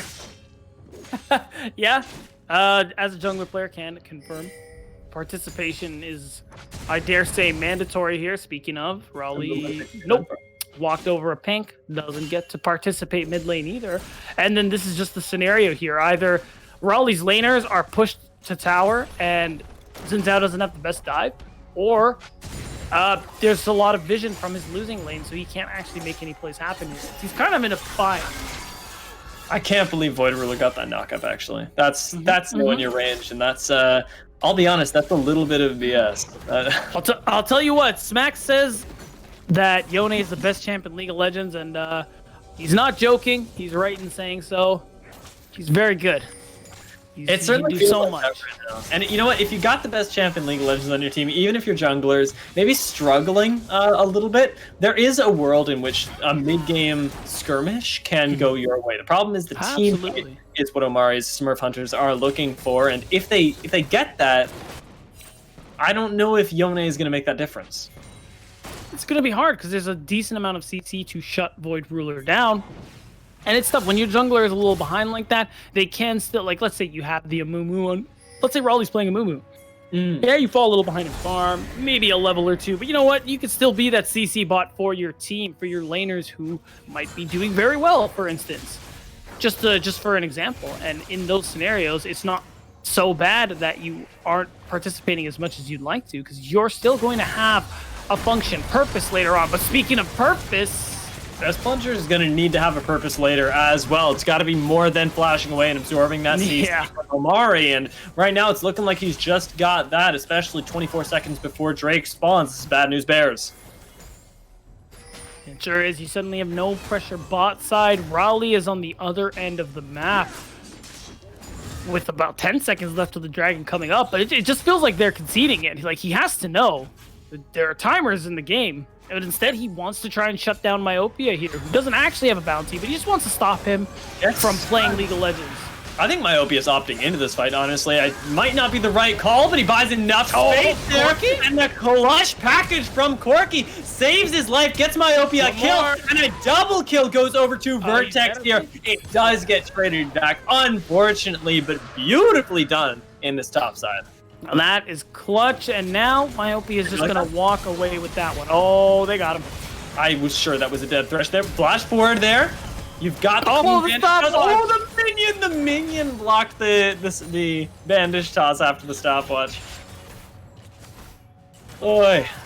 Oh, yeah. That's about how I feel. It feels like Omari's Smurf Hunters are just running train across the entire map here. Everything is going their way. It's either clutch roams from Vertex Myopia asserting lane dominance, or Agony playing a Mumu, a very good champion. You know what? I tell you what. Omari Tell Smurf Hunters, I don't think that they found a Smurf this game. I think that that's what I've come to. It's not that we have Rigdiff lose performing exceptionally poorly, but they're just losing a little bit everywhere. And continue to hemorrhage that. Well, I'll tell you what, it's a comp diff in the end, but oh, wait a second. Travis goes quite low there, ends up taking down Best Plunger, and now we got the full 4v2 in action. Sam Price does join, but a beautiful ult from Amumu will shut that down instantly. Travis finally gets taken down by Sam Price, gets himself a kill for all his trouble, but that's going to be a double kill going over to Myopia. You can't imagine. That feels much better. And you know what, that strikes me as desperation. You need to get something. You know that Kaisa is low. Sam Price tries to make something happen here, but they just can't get it done. The TP is matched by Myopia, who is so strong right now, is on that first item already, on that Mythic, and the damage is just unreal. Swain, really tough to deal with in this scenario. And Void Ruler, of course, still asserting dominance in this lane, but the thing is, that's all he's really got going for him here. Hasn't picked up any kills, is 0-0-0, and because he doesn't have TP, because he took Ignite, he can't help make any cross-map plays. He's not there when his team really need him, but Vertex can't do that. Yeah, I wanna actually toggle the gold right now because he is up that 28 CS, but I want to see if it actually matters. It's clearly mattering in the 1v1 right now, but the game isn't going to be 1v1 for too much longer, and the gold is even technically slightly favored in Vertex, although, you know, it's a marginal lead at best. Of course, but and that's the thing. It is because Yone's amazing ability to duel certainly helps in those 1v1s, but dueling is really where a lot of the strength is. Of course, the Fate Sealed is great CC for team fights, but it's going to be hard to get any real follow-up. Oh, Sam Price's flashes, though. On point there. Might actually get away under the tower here. The Ignite does get dropped, but Sam Price, the man with the hammer, does walk away. The rest of his team also going to have to walk away. The Rift Herald being dropped, you don't get to defend that tower at this point. And I think you even get a second charge if you are Omari Smurf Hunters. Didn't even get the first charge yet. It's still Shelly's full HP walking through the top side, and with the fact that Sam Price can't participate right now, you got to imagine that's tier 2 turret, and they could potentially get it towards the inhibitor turret. Okay, there we go. We do get a kill in the mid lane, finally, but the rest of the map is currently falling apart. I'm not sure if Void Ruler does have minimap turned on, but it doesn't appear that it's going to be putting out any help just yet. Sam Price does get hooked up. They managed to defend their base for now, but that's a huge play in favor of Omari. And it sure is. Already being down 2 dragons, the ability to push this top wave in as far as they can now is going to be very tough for Rigdiff Lose to deal with, because now they have to send somebody to that top side. It's going to always have to be Sam Price because of the fact that he's the only one who has teleport, who can assist in some of these dragon fights here. So this is tough. Another package coming through for Vertex. Total priority top side, easily going to be able to get it mid. All they have to do now is go and set up some vision in these next 40 seconds. And Sam Price doesn't even have TP right now, so has to settle with pushing one wave, walking down towards that river to assist in what I can imagine is going to be a team fight coming soon. And you know what? Now the fight is happening right next to mid lane. So if we get Void Ruler involved, there's a chance that he's able to pick off Travis, who has been playing right at the edge of life and death this entire Sure has. That guy walks a fine line. Fears does not, Travis not fearing death. And there was a joke I was gonna make there, and you know what? I just lost it. Not all jokes land. No, it's tragedy. No, it's true. It is really unfortunate, and it is. Honestly, not all fights are taken either. Rigdiff loses. True. Give up this drag, which I think is a smart call. It sucks to give up the soul. Oh, it does. But you're not gonna win that fight. And that's the thing, and we're in the same situation as the last game. A tanky team with each individual mountain soul they pick up. Dia had some extra resistances that nobody would like to deal with on the side of Rigdiff Lose, but they're gonna have to now. And if that Dragon Soul goes their way, Well, that's it's very likely what we call GG well played. Yeah, this is, I don't know if we've expressed this enough, an extremely tense and difficult situation for Rigged If Lose to come back from, and it's feeling a little rigged right now, I'll be honest with you, because I don't know if we're going to see it. Sam Price falling victim to the fact that the Leandries is completed for Myopia, and he's not able to stack up that Sunfire in this matchup. Still one heck of a matchup for him, and Void Ruler trying to make the best of the side lane. This is the really only hook you've got, is if you can abuse in that side lane, if you can take over the game, but only one kill to the good right now is not sounding super sweet. All right, yeah, I got a scenario for you here. Wait a minute, where did Plunder's HP go? Oh my goodness. That's a scenario, because that's not the scenario. reality. I was definitely caught off guard. So here's my scenario. Because Sam can't... Oh, okay. You know what? They won't let me talk. No, they won't. And you know what? Fortunately, it's going to result in a little bit of a pick-off there against Myopia, who does overextend into the jungle. Void Ruler, unfortunately, not getting that kill right now, is going to have to back away. Doesn't have that team fight utility anymore. Nice play from Kitty Lexa. Keeps everybody in the bullet time. Vertex splashing forward, looking for the finishing below there. Doesn't quite find it either, and it's going to be a trade of flashes. All right. So let me get through this is the scenario I'm thinking of. Because Sam Price can't match this Swain in the side lane. Yeah. Imagine Void Ruler takes TP. You know all of a sudden, this Yone can follow Myopia of the Swain all across the map. The range versus melee is non-existent because it's Yone, and this is suddenly a greater scenario here for Rigged If Lose. I like the sound of that, I'll be honest with you. The idea of being able to actually answer the side lane here does sound really nice, and it's not like they didn't know Swain was going to be hitting the Rift against the Poppy. Like, you went into this with full awareness. That's right. I like where your brain's at. You know what? Thank you. You too, Beatdown, can sign up as a coach for the Risen Gold Scouting Grounds. Oh, true. Might have some stuff to distribute here. Anybody listening, be sure to write these ideas down, because the Ignite really hasn't panned out that much. You're 1-0. Pretty sure he hasn't used it. Oh no! You know what? It's on cooldown. I'm trolling. That was his first time. I assure you. There we go. Yeah, that was the only time that we saw the Ignite dropped, and it was for a good purpose. Myopia does heal quite a bit now with the demonic embrace as well. I didn't even clock that item being picked up, but that's extremely terrifying. Yeah, that double burn is well, I'm just gonna say it. It sucks. It sucks to have. It sucks to have it done onto you is what I want to say. God, words are hard. Caster, by the way. But still, this Myopia, just even that much more difficult to deal with in the side lane. And I would like to see Void Ruler be the one to try and challenge him there, but it has to be... It's going to have to be bot side, because if it's top side, it's going to have to be Sam, who has the TP, who can join and possibly turn some of these 5v5s that are eventually going to come through here. Now Baron's up, and with Dragon coming up in about a minute, you got to imagine Rigged If Lose have to focus their entire beings on not letting that go.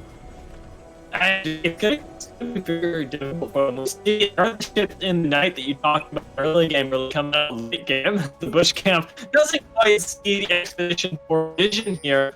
The sandwich could come to fruition if somebody face check this. See the pings coming out. The collapse is a go for Omari's Smurf Hunters, and they find Kitty Lexa right here. Dia, you are going Mr. Roboto right now. I think your internet is into you just a little bit, but while you deal with that, it's looking like Vertex has walked into the wrong neighborhood. It's going to get instantly deleted here, and Omari too slow to save him. All of a sudden, you can see Omari's as a squad are in the wrong position whatsoever. This is a 4v5. Amumu ultimate comes out. The damage is unreal from Travis. Wait a second, this is turnable. Travis gets one, Travis gets two. He's looking for three, and somehow Rigged If Lose are gonna turn this one around, and that's gonna be the Dragon Soul denied. Not denied, the Dragon Soul is gonna be picked up by Omari as Rigged If Lose lost the fight. That was all but there, or that was theirs. I'm not sure if you can hear me now. Travis? Oh, still robotable, but the Icathian rain from Travis is just unreal, as it's going to completely delete Raleigh. And this is going to be a really tough position to be in. Sam Price, hey and bye. Just gets instantly gibbed by Vertex here. And the pings are coming through to go towards the Baron as well. Rigged if lose don't seem to have a leg to stand on anymore as that Mountain Soul has come through. Dia, let me hear your voice, please. Testing. I'm so scared. It's still a little Mr. Roboto. All right. Say a couple more things. All right, we'll figure out if it does fix itself up here. It certainly hasn't fixed itself. All right, that's unlucky. We'll start this out. I'm gonna let you continue. You're beautiful right now. Well, thank you very much there, Dia. Baron picked up super easily. The longest Zenith Blade I have ever seen.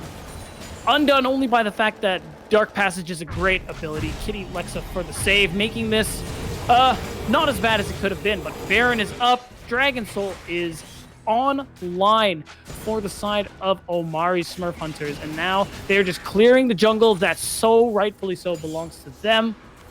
And this is a tough position for Rigged if lose to be in, because now they just have to sit back and farm, and it's going to be really hard for them to be able to actually...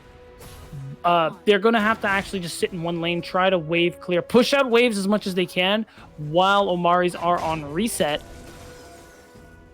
And that's it. Now they can't even walk in their own jungle. Omari himself is here, threatening, trying to clear vision, trying to make it harder to contest that bottom side of the map, especially with the Elder Dragon coming up in a couple minutes. That kind of vision control is going to be super important here. And so far, they have their sights set on the mid-tier 1, or the mid-tier 2, rather. And all this damage is coming through. Kitty Lexa trying to make something happen, gets punished for it. It's going to get deleted, and the tower dives comes through. Omari is in there like swimwear, and God, what a tanky champion. Hasn't even lost half of her health, and that is going to be a very easy mid-tier 2 going towards the inhibitor turret. There's nothing left for them to do here. Sam Price is going to get one with Keeper's Verdict, but Travis going to walk right back into the situation. They could play to end the game here technically. They have a minion wave. All it's going to take is one good Zenith Blade, one good Brute from the Swain. And they're looking for it here, and Sam Price gets dangerously low. And they might actually have to walk their way out of this one very slowly. Kitty Lexa just can't find these hooks. Void Ruler, gets deleted. Tries to go for the hero play, but there it is, just like that. Rigged if lose get deleted off the Rift. Control, Alt, Delete as Omari Smurf Hunters with the Baron buff in hand, with the Dragon Soul in tow, are going to demolish the likes of Rigged if lose. 13k gold lead, and they are the winners of this match.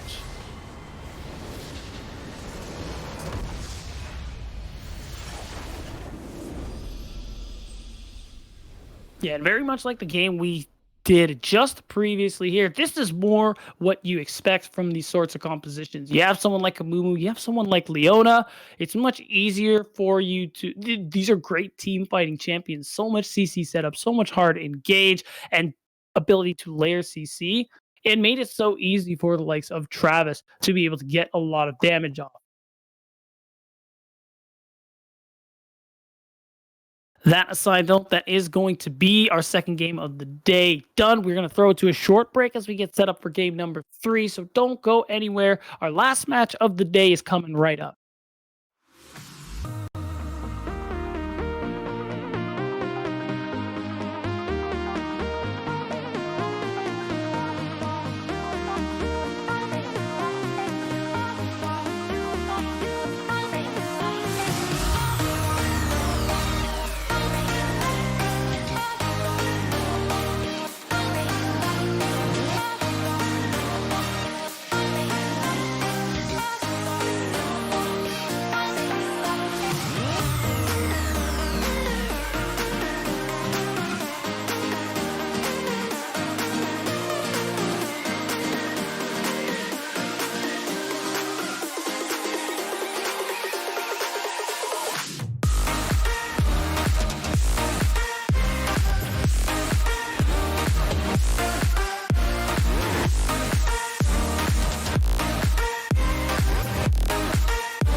Welcome back, everyone, as well as Beatdown Boulevard. Thank you for joining me on the desk. As always, we're hopping into Game 3, the third and final game of today. Final has a little pause after it because we're stuck in a scenario where actually there's a possibility that we get quite a bit of ties coming out of here today. But for right now, what we have to focus on is Fire Nation versus Gold Goons. Fire Nation undefeated so far. Gold Goons not so undefeated.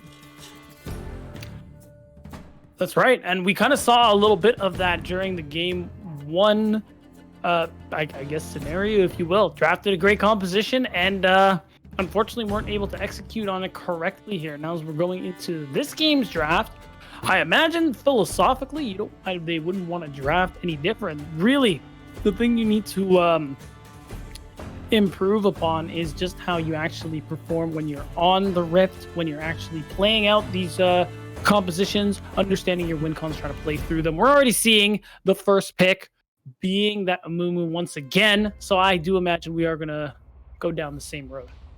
Yeah, I like the Amumu pick up here, and moreover, I like the Kayn ban. It was a part of their downfall in game one. Maybe wasn't the problem. It wasn't the problem. It was a part of it, and yeah, I know okay. that in the pre-game banter, we did have some complaints from Golden Goons about Fire Nation's excessive use of Kayn. Yeah, it was actually River Fox's, not Fire Nation in game one. But that aside, you're absolutely correct, Dia. I do complain a lot about Kayn on this match because I don't understand it, but why it's played rather. But what I really like though is that Fire Nation they pick Brand, which is pretty on brand, and they take the Leona because it seems to be like Amumu Leona is like the constant B1 B2, so to be able to take that away is really nice. Not only that, they actually managed to secure themselves an Olaf here, but I like the response pick from the side of Golden Goons. They have Morgana now, which is actually a pretty solid answer. Yeah, this is really nice into Leona. My question here is this a Brand Leona bot lane? Because I know that Brand has been picked up in the AD position. Don't say that. It curses the very air here. Dia. Yeah. Do I have to use your first name again? No, I'm sorry, Mita. Oh god. Oh my god. Oh, just the thought. Oh my god. But it's a scary You one. could be right. It is definitely possible.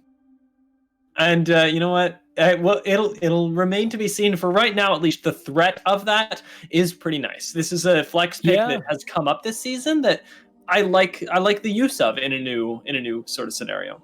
Mm-hmm. And now it's really interesting too, because Olaf, who hasn't made it outside of the first wave ban, has finally gotten himself into actual champ select, has been picked up for the side of the Fire Nation, and now we're gonna see how good this champ is on this current patch, which if you ask me, he's pretty good.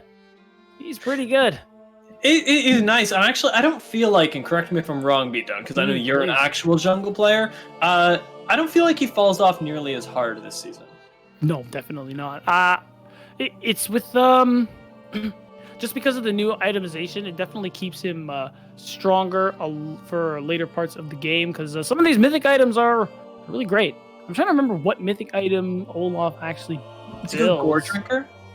It could be Gore Drinker. I've seen... It's definitely not Trinity Force. I've seen Divine Sunder. I believe a Divine Sunder, yeah. I could see Divine Sunder, or you could be right with Gore Drinker, but I think just overall, that extra damage is kind of insane. You do get that health boost as well. Gore Drinker would work too, though. I think never die. Yeah, like Gore Drinker is just kind of a disgusting item, period, now. And into the tank composition, there's not a whole lot of burst for the Olaf here. So if he can sustain through the initial sort of chunking out by Victor and Tristana, being able to use that Gore Drinker to get himself back to full health and chase him down would be quite scary. Yeah, it absolutely would be. And I just looked it up out of curiosity. The most popular build with the highest win rate is Gore Drinker. So you were correct, Dia. Props to you for that. Yeah. Love to see it. And it looks like Brand is not going to be the AD pick. And excuse me, while I thank every god there is. And it's Draven. It's going to be the last pick there into that Tristana. Is that better? Like, I mean, I really like what Fire Nation have done here. The little bait and switch with the Draven to get a champ that we don't normally see picked too often. But is this actually a better choice? See, the thing is, Tristana is it. I think it actually kind of works out pretty nicely because Tristana's not the greatest early game AD carry, to say the least. So Draven, who is a lane bully, who is quite strong early on and can really run away with the lead, is actually a solid choice in response here. Especially if you can build a lead, get that Immortal Shield Bow going very early. You have an easier time as Draven carrying a lead to the end of the game, just because again these items very strong right now in the preseason for season 11, and I think this AD carry matchup is pretty good for Fire Nation, but it's still a little how to explain it? It's still a little bit precarious, because if you do mess up, if you do see a lot of jungle presence in that bot lane from the side of Golden Goons, if a Mumu spends even a little bit of time there, it could really throw a screw into all of those plans. Yeah, and Amumu is the big X factor, the one guy that we've seen in all 3 games so far. 1-1 so far on the stream, and we'll see if we can shift that into 2-1.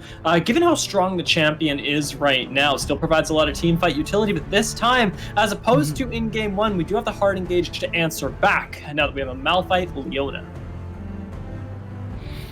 Yeah, that's right. So it's not exactly the kind of composition you want to dive into necessarily, but it is still a really solid front-to-back composition. You have people like Brand, like Draven, who are in the back just lobbing fire and axes and just death onto the side of Golden Goons. And then, of course, you have Olaf, who can do damage from the distance with the Undertone. Of course, run in there with that Ragnarok and basically be immovable. Or actually, literally be immovable, I should say. Yes, unstoppable, one might even say. And there's I do like the team fight that I'm seeing here from the side of Fire Nation. God,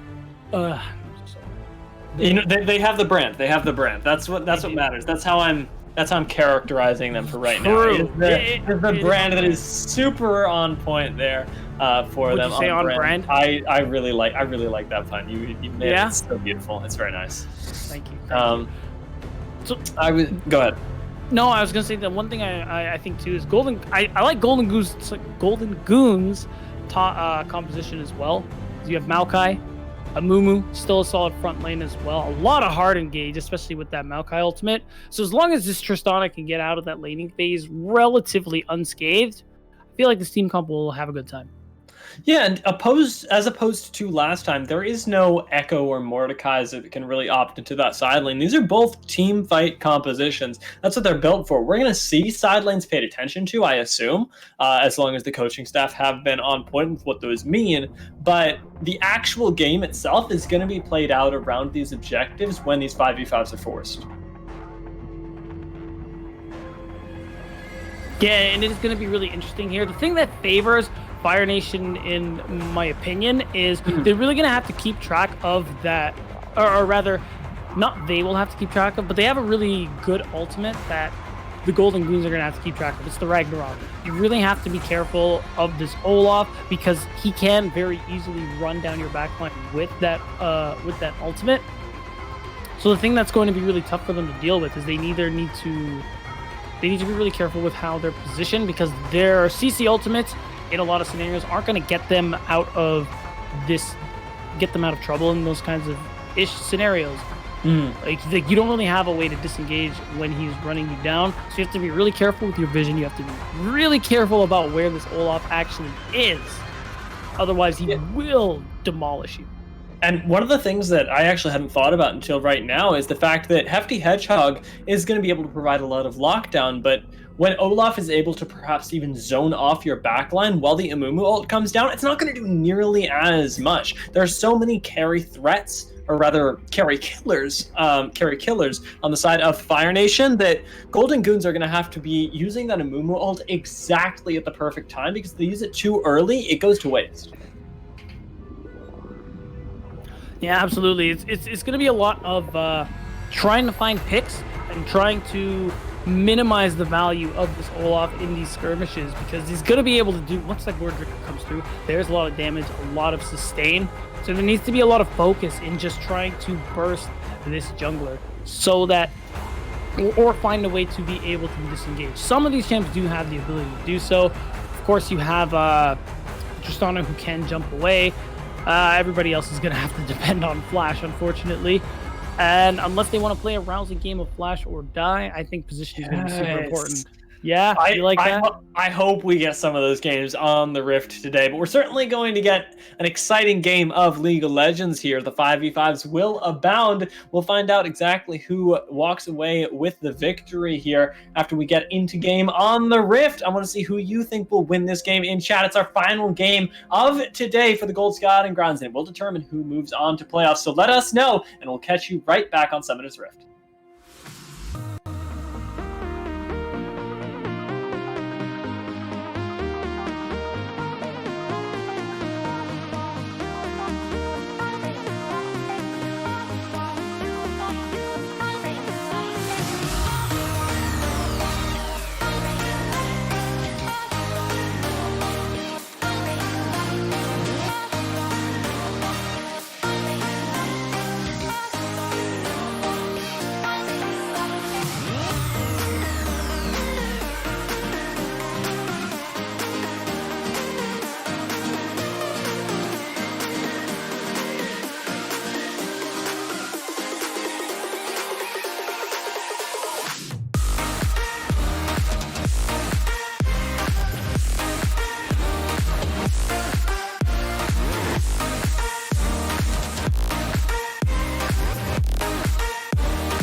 Welcome back to the Rift, ladies and gentlemen.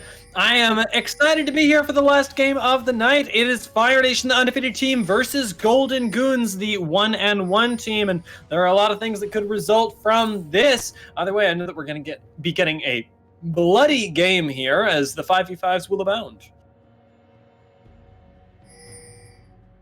That they will. Luckily, no, well, maybe luckily is not the right term, but certainly we aren't going to see any early 5v5 shenanigans here. No level 1 plays, especially from Fire Nation. They're just 5-pointing, just hanging around. And I think Egg Rolls is just looking for an undertow he could throw to get some damage on. But early on, Egg Rolls is actually someone I'm going to be watching through a lot of this game, because we talked about Olaf doesn't fall off as hard as he used to.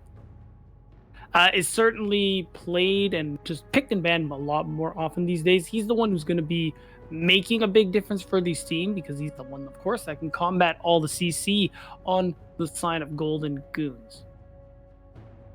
Exactly. He's going to play a really large role in this team fight, which is not something that you often say about Olaf. But the other thing about him is that he's going to be able to pick up a lot of those early objectives. Something that Olaf does have a little trademark on is those first 2 dragons. And the games that we've seen so far have been rather dragon-centric. They certainly have been, mostly because they've both been Mountain Soul, which is definitely a good soul to have, with how strong tanks are and how often people are playing them. We'll see what it is for today. It can't be Mountain Soul, because that's going to be the first dragon. And that aside, we've seen some early junglers also not actually do very well in terms of picking up those early dragons. We saw the Kayn pick in game 1. Not really actually pick up that dragon soul, or not dragon soul, that first dragon. And it's really something you want to prioritize when you are these junglers that kind of fall off later. Yeah, and being able to grab that advantage for your team is really big. Feathers and Fur on the end of a really big trade up in the top side is 384, feeling a lot better this time than he was in game 1 here, bringing his agenda to the Rift. Yeah, the one thing I'm really curious about is this Draven bot lane. Ekrol starts on the bottom side of the map and opts to, or rather isn't going to have much effect on the bottom side of the map for the first few minutes. So it is going to be heavily on the 2v2 early on for Wild Tortuga and Primus, which is going to be a little tougher to snowball. But of course, Wild Tortuga playing this Draven is going to still have that consistent push, which is going to be really good for Egg Rolls contesting Scuttle, contesting these early Drakes. What is the Draven skin that he's holding? Is it like a TSM Draven? What is this? I actually am not sure myself. I've never seen it. Is this like, it seems kind of robotic, maybe? Does Draven have one of those battle boss skins? I don't think so. Yeah, maybe it's a Chroma like for sure. Mecha Kingdom something. Definitely a Chroma. That much we have sorted out, because I don't think Cotton Candy is really Draven's primary color. No, definitely not. Is there like a what's that skin line? That like Grand Theft Auto looking skin line. You know what I'm talking about? I have no idea what you're talking about. I haven't played Grand Theft Auto. Who's it? Garen has that skin. He's wearing the pink shirt. Sunglasses. Oh, Demacia Vice? Yeah. Right? Yeah, that's actually a dope skin line. Does Draven have that skin line? He might, but he's Noxian technically. So, okay, so I don't know if he would wear a Demacian clothes. I wonder if like that's an economy thing. I was actually wondering this last game as well, like whether like any of these champions believe if there's an afterlife. I wonder if they also believe in like support, putting your money where your mouth is, brand loyalty. If they have skin lines, or it's all just like people weaving clothes together. Yeah, I wonder about that too. And we did get confirmation from Random Minion Caster, God bless you. It is Mecha Kingdom, and it certainly is that pink chroma. So now we know. Honestly, like the fact that we get that is amazing, because I know for a fact that there's at least one Draven main in chat that was losing his mind, that we had no idea was happening. We've seen this a few times though, and I want to mention it. Wild Tortuga actually, at the receiving end of an exhaust, there's a lot of safety in this bot side. First the Black Shield, then the bounce from Shrews is keeping Wild Tortuga and Primus from being able to make literally anything happen. That's right. A couple of those dark bindings land. That's suddenly a lot of damage onto Wild Tortuga. So they're playing this bot lane really well here on the side of Golden Goons, and this is what they got to do. Just keep up this tempo, this fact that just keep playing even, and you're gonna come out of this lane. You're gonna come out of the laning phase very, very happy because Tristana is going to be the one who scales in time once the mythics come through, more legendaries come through, becomes a very strong AD carry. It feels like she's got a good back here as well. We don't see it canceled just yet. There is the binding landing onto Wild Tortuga. Primus goes for the stun. 2 peel is AD carry a bit, but like you say, that's a big boatload of damage. Yeah, that's right. He's been doing a good job at dodging a lot of those bindings before. Hasn't gotten that one. And I like that he holds on to the cleanse, especially because they know their jungler is coming through. The problem is, so is Hefty Hedgehog. Yeah, Hefty Hedgehog, ooh, does manage to land that bandage toss, but the flash cleanse does come out. Now Egg Rolls fighting for his life there, gets ignited, gets burned down. Primus drops the ignite on Hefty Hedgehog as well. Tortuga. Might be a trade of junglers, but Hefty he's Hedgehog gone. walks away and Tortuga falls to the bomb. Oh, and that is the worst case scenario here. Wild Tortuga staying in hopes that Egg Rolls can help him get a pick, but is not actually capable of doing it. Takes too much damage in the process. Even though he held the cleanse, it still wasn't enough. And now, Wild Tortuga is behind, is going to miss a decent bit of a wave too. So all of a sudden, Trues picks up that kill and is now ahead of the game against such an early game, strong early game 80 carry. And it's mirrored on the other side of the map, thank God. We do have the Fire Nation finding a way in with this Malphite. Feathers and Fur taking down 384, but the game won't become about top lane for a while, and really the advantage on the bot side is going to start to spread.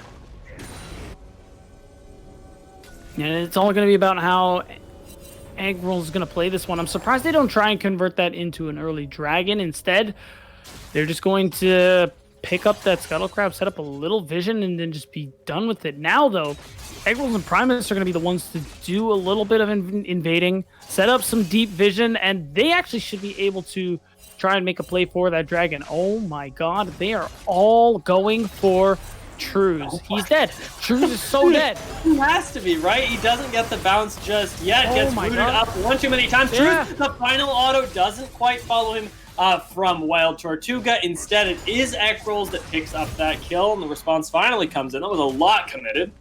Yes, that's right. Verbal Toxicity, especially coming in with that roam, was very helpful. They get the vision they want.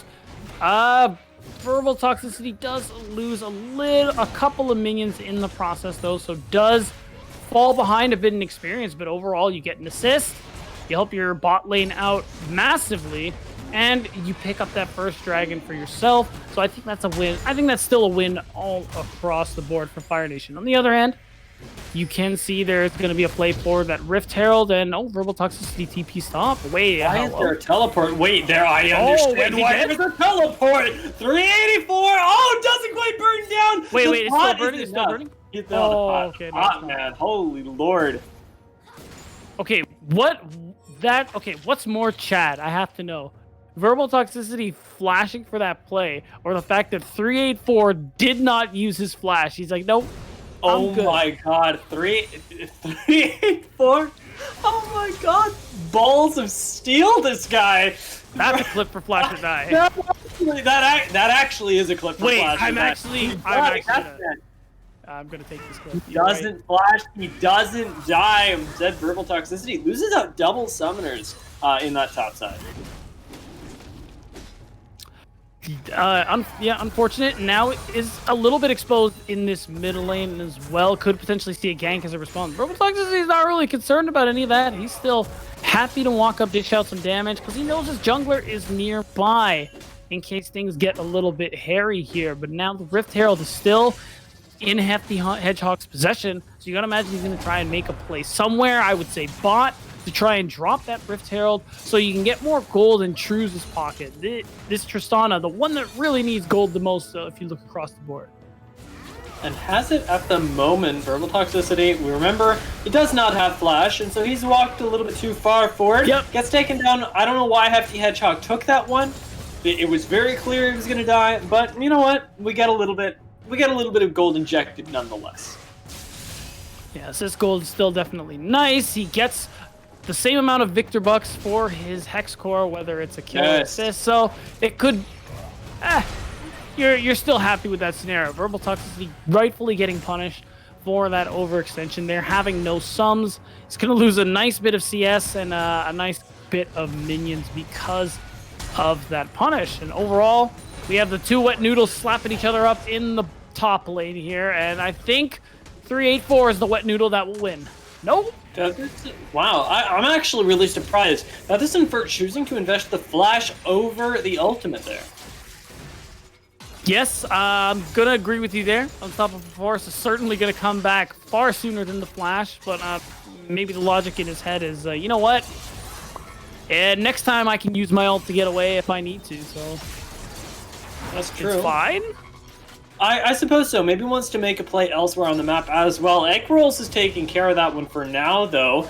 Nice peel from Truth. Might actually buy Ginger enough space. Whoa, wait a second. Well. That's a dark binding to start this up. Double teleport here, but Stone Maid's off. Does come in, takes down Egg Rolls, and is going to be traded back by Feathers and Fur with the ult on the way out this time.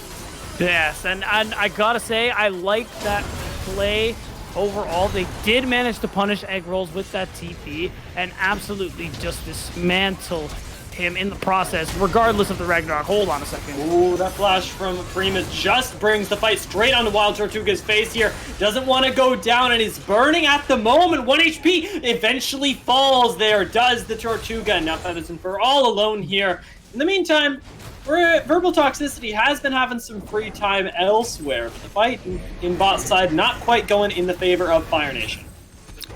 Not quite. It could be a lot worse, especially because these turret plates aren't going into True's pocket. He was taken out of the action, and Verbal Toxicity, because he wasn't really part of that play, actually got to do a lot of damage to the tower, pick up some turret plates for himself, and is actually still ahead in gold, it looks like. Or actually, he's just about even because Stone Maid Soft has a kill.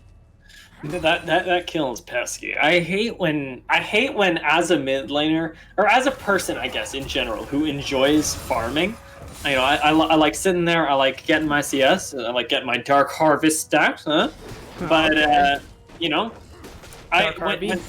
when you're hanging out, you're pushing in waves, and your laner has the audacity to go and get kills elsewhere to even you up after you feel like you've so clearly outclassed them. Verbal Toxicity has been running this lane. The thing is, Stone Maid Soft just isn't letting the game become about him.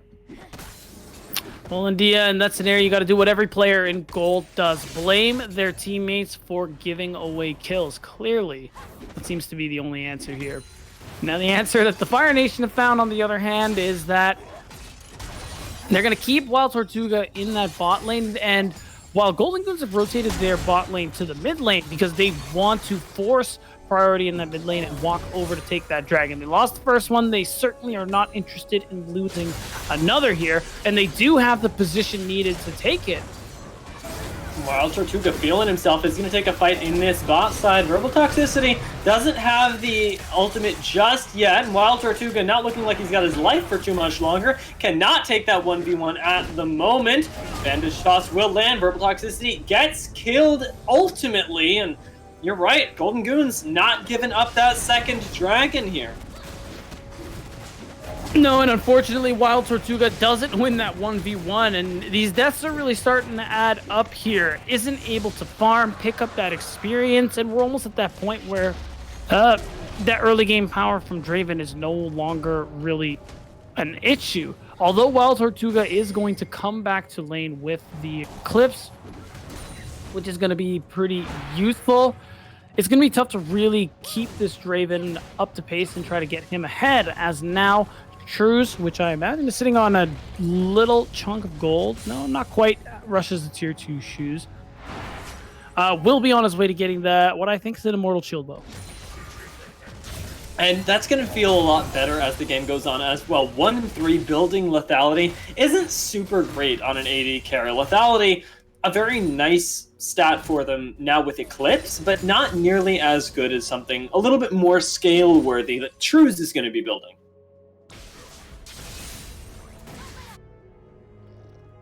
At this point, Fire Nation, all they really have to go for here is Rift Herald, so they're going to clear some vision, but they're not actually going to take it. Instead, they want Trues. He is pushed up a little far. Hopefully they can do something with it, but he is going to back off.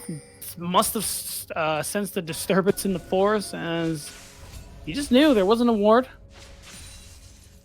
And that's some pretty wise play overall. You definitely don't want to overextend and lose the lead you've given yourself, especially when you have that wonderful item online, Immortal Shield. But I wish I could ping it in the spectator clan, but I cannot. But overall, we're just kind of in an even game state right now. Not a whole lot is going to be going on. Am I robotic now as well? No. Okay. I heard a little bit of a connection issue there, but it seems like everything has sorted itself out. Let me tell you, in the immortal words of Sun Tzu, you love to see it. Okay, yeah, okay. We do definitely have a little bit of robotic voice going on this time as Trues decides to go aggressive here. We do continue to have Golden Goons running the Rift at the moment with the priority that they got themselves around that dragon, now being able to continue that into a Rift Herald, perhaps. Mayhaps? No, it looks like they just don't wanna do it.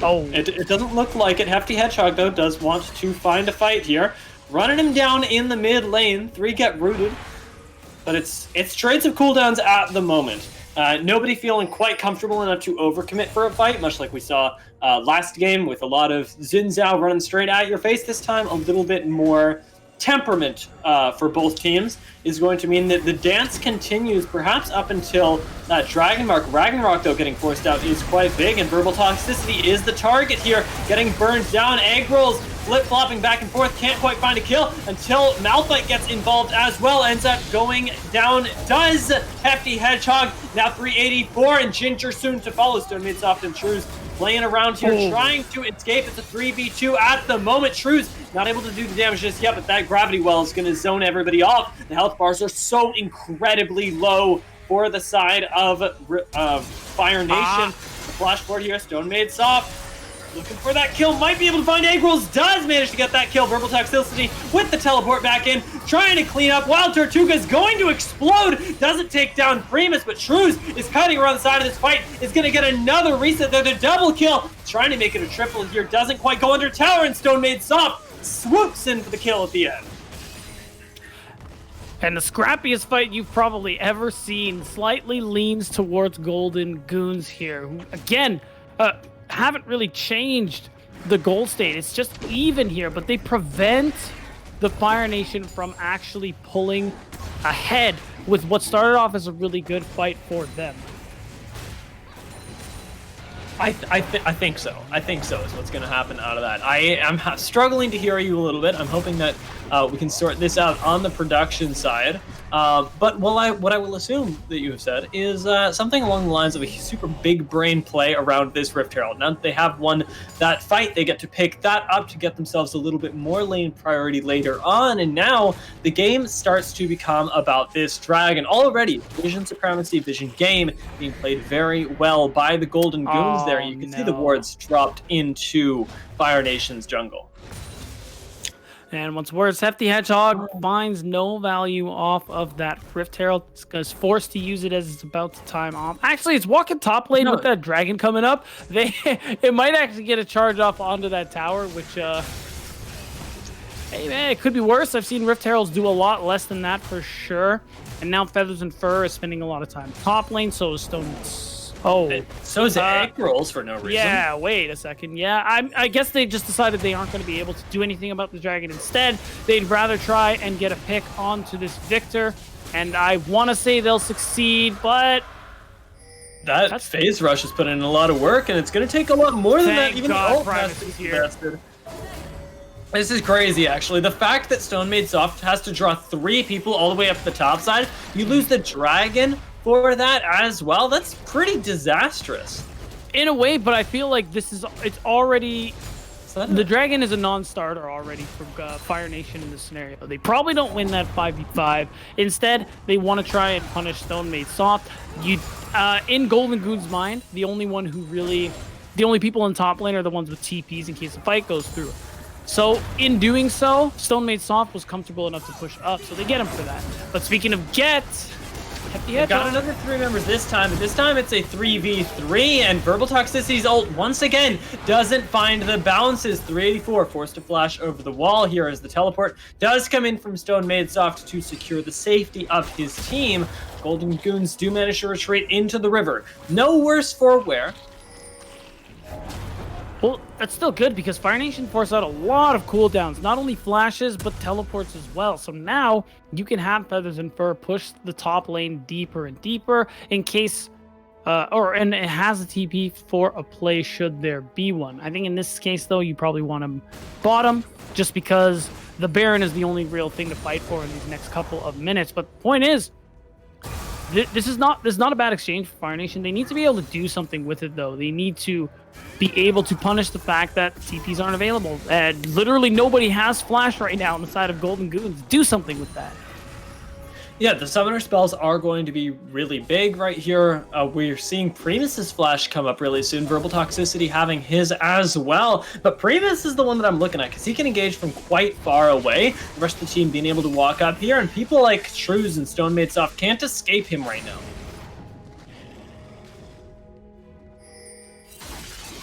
And at this point, it's starting to feel like we're going to get this lane state of just going to push waves, wait for somebody to make a mistake, and pretty much just go the game like that until somebody makes a major mistake here. Because currently that favors Golden Goons. They're perfectly fine with farming, getting stronger because the likes of Maokai just get tankier. Same with Amumu. And then you have, of course, Tristana and Victor, who are going to get just so strong. So unbelievably strong. And on the other side here, Draven isn't going to spike as hard. Lethality user into 2 tanks is going to be pretty tough to deal with here. And besides that, the only real damage they have is Brand, maybe Olaf, but he's been having a lot of trouble actually participating in these fights. Oh my god. There it is. Primus with the ultimate. Feathers and Fur collapsing as well. The ultimate gets used from Ginger to try and disengage this. Manages to live with the heal, but Hefty Hedgehog is the one that goes down. That's the jungler dying right next to Baron. Fire Nation, take that opportunity for what it's worth. Start this one up. And I love that. Exactly what I was talking about here. Stone Made Soft is in the bot lane, can't teleport and actually do anything about the play that was just made. They're going to try and force them off the Baron, but still, hopefully they can try and get a pick off of something. Phase Rush, such a good keystone, though. Stone Made Soft just gets to walk his way out of that one. Eggroll's not going to be feeling nearly as relaxed there as he needs to flash over the wall. Fortunately, Primus barely living right there. The health bars are so incredibly low on Fire Nation. They do not get that Baron, and that's a little bit of a missed opportunity. A little bit. The problem is now they use a lot of summoners to get out of this situation too, even though, well, the good thing is they don't actually give away any kills, but that Baron would have been a really good way for Fire Nation to try and take that lead they've been desperately looking for all game. It's a good pick, but they need a little bit more. Unfortunately, Dragon wasn't available for them to be able to take that one down. But Wild Tortuga, oh my god, he's so low. So incredibly low at the moment. Egg Rolls does get zoned out by Hefty here, and Primus, this time without flash, with the ult in hand, doesn't quite want to invest everything in a Hefty Hedgehog when Wild Tortuga is so low. Being able to make these chunks around objectives with 30 seconds left on this Dragon, pretty scary, and the noose begins to tighten. And now Wild Tortuga is still just now making his way back to the actual river, which means no AD carry. Easy for Golden Goons to be able to set up the vision they're looking for. Dragon's up as well. This might be one they have to give as well, but you don't want them to go to Soul Point here on the Ocean Soul. So they may feel pressured to just commit themselves to this skirmish. All the cooldowns are available. The ultimates are there, and here comes the Solar Flare. Yeah, the vision isn't here right now, so we do have a little bit of afraid to commit. Oh, but the ultimate from Malphite does turn this around. Egg Rolls goes down, Verbal Toxicity as well. And Stone Made Soft is cleaning up a double kill. Does go over to him. Shutdowns for the squad. And we do get to see Golden Goons making it out one more time here, stealing away this Dragon. Yeah, now they are at Soul Point here, and it is going to be the Ocean Soul. You thought this comp was hard to kill these champions were hard to tie down. Well, it's only going to get harder in the next couple of minutes if Golden Goons get to secure that dragon. And not only that, Dia, they are going to pick up the Baron with it. And with these timers coming through and the Baron at half health, nobody's going to be able to even do anything about it on the side of the Fire Nation. And this is the strengths of their composition. The likes of Trues on this Tristana and Stone Made Soft in that team fight were untouched. Their health bars were full because it takes everything for Fire Nation to just deal with the likes of Hefty Hedgehog and 384 on these tanky champions. By the time they even get them under control, they quite literally pop like balloons. Yeah, in that choke, it's so easy to control the flow of the fight. There's no flank wards here for Fire Nation. There's no way for them to circumvent Golden Goon's setup of this dragon, and even Primus finding an engage, finding a pick onto Stone Made Soft isn't going to be enough because of their ability to control the fight with terrain. Now they can control the fight with the push that they have in these minions as well. The tempo is theirs to do with as they please. Well, speaking of, they're going to do a lot with it. Oh my god. Purple Toxicity overstepping this time. Does get caught out. The root comes in onto Primus, and you've got a lot of time to tank this tower when Hefty Hedgehog is the one doing it. Ginger AF trying to contribute. I don't like how It seems more like 384's line of work here as he's taken on this team fight basically solo. Ult comes in over the wall. Ekros tries to be relevant, but ends up going down. And now Feathers and Fur, the last one left alive, is being cut down. Another double kill goes to Stone Made Soft, and that might just be the game beat down. Not only might it be the game, it pretty much is. 384, the unkillable top laner, lives through that entire exchange. And with these spawn timers coming through, with the few Baron buffed minions they have, that is going to be the game for them here. As this Victor is just too strong. Look at him just dash right out of this. You know what? I may have called it a little too soon. But maybe playing with their food a little bit. Stone Made Soft does give over a shutdown here. We're going to get another team fight, but with how that one went, I can't imagine that it looks too much better for the Fire Nation here. All of their carries just feel like they're not doing any damage, and that tends to be a big part of how you win the game. Even if Purple Toxicity does manage to get that kill, does manage to get the double buffs. Mm-hmm. See, the thing is, the Wild Tortuga, that's what, especially with the current itemization, AD carries seem to be going to pretty much one of two directions: lethality, crit. Mm-hmm. It's kind of it. And the thing with lethality is it's great on champions that can lane bully, that can get these early leads, but when you pick those champs into really tanky compositions like Amumu and Maokai, you have to understand you are on a clock, and if you can't get it done by a certain amount of time, your AD carry becomes a walking ward. Wild Tortuga, he can't do anything right now. Not only is he 2 items up while this Tristana is 3, he's 3 levels down. There's just nothing he can actually contribute to these team fights anymore.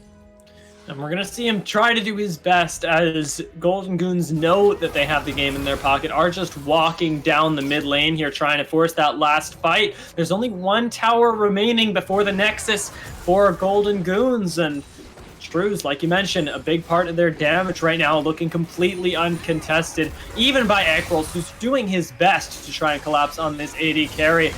384 looking for it. Nice flash from Trues, gets him away from the unstoppable force. Ekros takes him down, though. The backside of this fight is certainly touchable now, and Ekros has shown us that. Stone Made Soft, though, kites it out, takes him down with the help of his jungler. Primus looking for a way forward here, but Stone Made Soft gets around the battlefield. Trues going down means that this team cannot end the game at the moment. You say that, but they want to try. Okay, no, they finally do walk out, but that's the kind of engage you need here. That was a really big flash into the unstoppable force from Feathers and Furs. Really didn't seem like Golden Goons weren't able to properly respond to it, so they managed to live just a little bit longer. Managed to survive to spend a little more gold. But the pings are coming out because Dia, you know what time it is. The 4th, technically the 5th dragon of the game, and it will be the 4th for Golden Goons if they pick it up. And if that Ocean Soul goes through, They live to fight another day, but they live to fight almost a scarier game. Maybe here. one They more day. got to leave their base, right? And then try and take this fight. Even if you win, if the fight goes long enough, Golden Goons can just win the game off minions. And that's the thing. The longer, and it's not like Golden Goons composition or any slouches. The longer the game goes on, they get stronger too, and they get stronger than the likes of the Fire Nation. So it's going to take a lot of those engages. Oh no, that gravity well was so good. This is a pretty dead Primus right now. Egg Roll's trying to involve himself one more time. Stone Made Soft this time is his target, but he can't quite finish him up. Verbal Toxicity does the rest of the work for him as Primus zones out Shrews, manages to force the Zanyas here. 384 solos out Wild Tortuga. We expect nothing less, but now gets to join the fight against Primus and Feathers and Fur, who respectively have no cooldowns. Verbal Toxicity doing his best against Hefty Hedgehog, but he goes on a killing spree. Feathers and Fur, the tank is trying to take down this support right now, but the Zanyas will be enough to save her life. The Black Shield putting in the extra mile there. That's going to be Ocean Soul going over to the Golden Goons. If they even choose to take it, the teleport here tells me they want to just end the game. And they're very likely going to be able to do so. There is quite the minion wave. Ekrol's, though, is up in a couple seconds. That's kind of the issue here. But overall, I think this might be it. I This don't one's know. tough, actually, because the health bars are really low. This seems kind of iffy. Yeah, Ekrol's is going to be able to continue this fight for at least a while. Shrews puts in the DPS, though, and there we go. With that, that's going to be the DPS required. It shows up just in time, and it is Golden Goons this time to walk away with the game.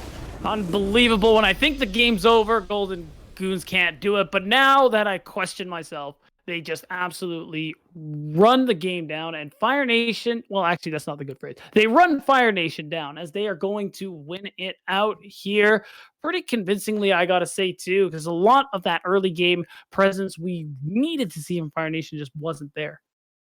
Yeah, they ended the game with just the one dragon, and as much as we saw almost a similar story play out last game with the Yone in mid lane, I did feel like Verbal Toxicity had a lot of priority there. The rest of the map just wasn't there to back him up, and by the time that we reached that mid-game stage, Hefty Hedgehog, Ginger, Shrews, they'd already paid their visits, paid their respect to the mid lane, and you went into this with a team fight composition that was just better than a Lethality Draven at 1 and 3. And that's what it comes down to. Yeah, at the end of the day, that's the thing with some of these champions. Tanks are really good right now. So when you pick, I already said it, but when you're trying to play those kind of champs who have to take those kind of build paths, you put yourself on a clock, and it's tough to deal with too, because especially you have the likes of Maokai, who past a certain point, I don't think 384 was actually capable of experiencing death. Hefty Hedgehog on a Mumu, who is just so very tanky, and there was no way for them to get through. Stone Made Soft and Shrews were just running circles around the rest of the Fire Nation. It wasn't even close. And if we check out the damage graphs there, even with the maybe lesser amount of burn damage, Stone Made Soft really managing to weave in and out of those fights, especially at the end. He puts up the big damage numbers, but there's so much that goes unseen. And thankfully for you for appreciating what we did manage to see on the Rift today, Scouting Grounds actually looking quite fruitful here because we've seen a lot of talent show up on the Rift for all 3 games. Yeah, absolutely. And then now once because Golden Goons won, they do move on to the semifinals tomorrow. And potentially, are we unsure? Here's the thing: there's a 3-way tie between Fire Nation, Golden Goons, and River Foxes. So what we get to do as our our privilege here on the desk is going to be throwing it over to the analyst desk after a short break, and they're going to get to break that one down for you. Okay, good. We just leave it for them. Yeah, exactly. Thank you so much for joining me, Beat Down Boulevard, and we're going to, like I said, go to a short break before we get back with the analyst desk for today.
Good evening, ladies and gentlemen. Thank you for waiting around. We are here on the analyst desk. I'm Random Minion Caster, and alongside me is one of our resident experts here, Photography Raptor. And we're going to be talking about the games we saw today here. And we're going to jump straight into game one, Gold Goons versus River Foxes. Let's start with draft. Photography Raptor. How do you feel about the draft that we saw between Gold Goons and River Foxes here? So personally, I'm not a huge fan of Exodia comps, but I think we were talking about this before, where I think you made a really good point in that tournament days like this, you're looking just for ease of execution, and I think they really won out on that attribute in draft. Like, it's just a straightforward go straight comp, MF ult behind it, and River Foxes, you're looking at a really like hard to execute draft in terms of how you're looking to take fights, where you're looking to take fights, all of that. And I think we saw that play out in game in terms of like how the two comps worked. But it all just came down to execution. So even though I liked that draft better, it's just they couldn't close it out.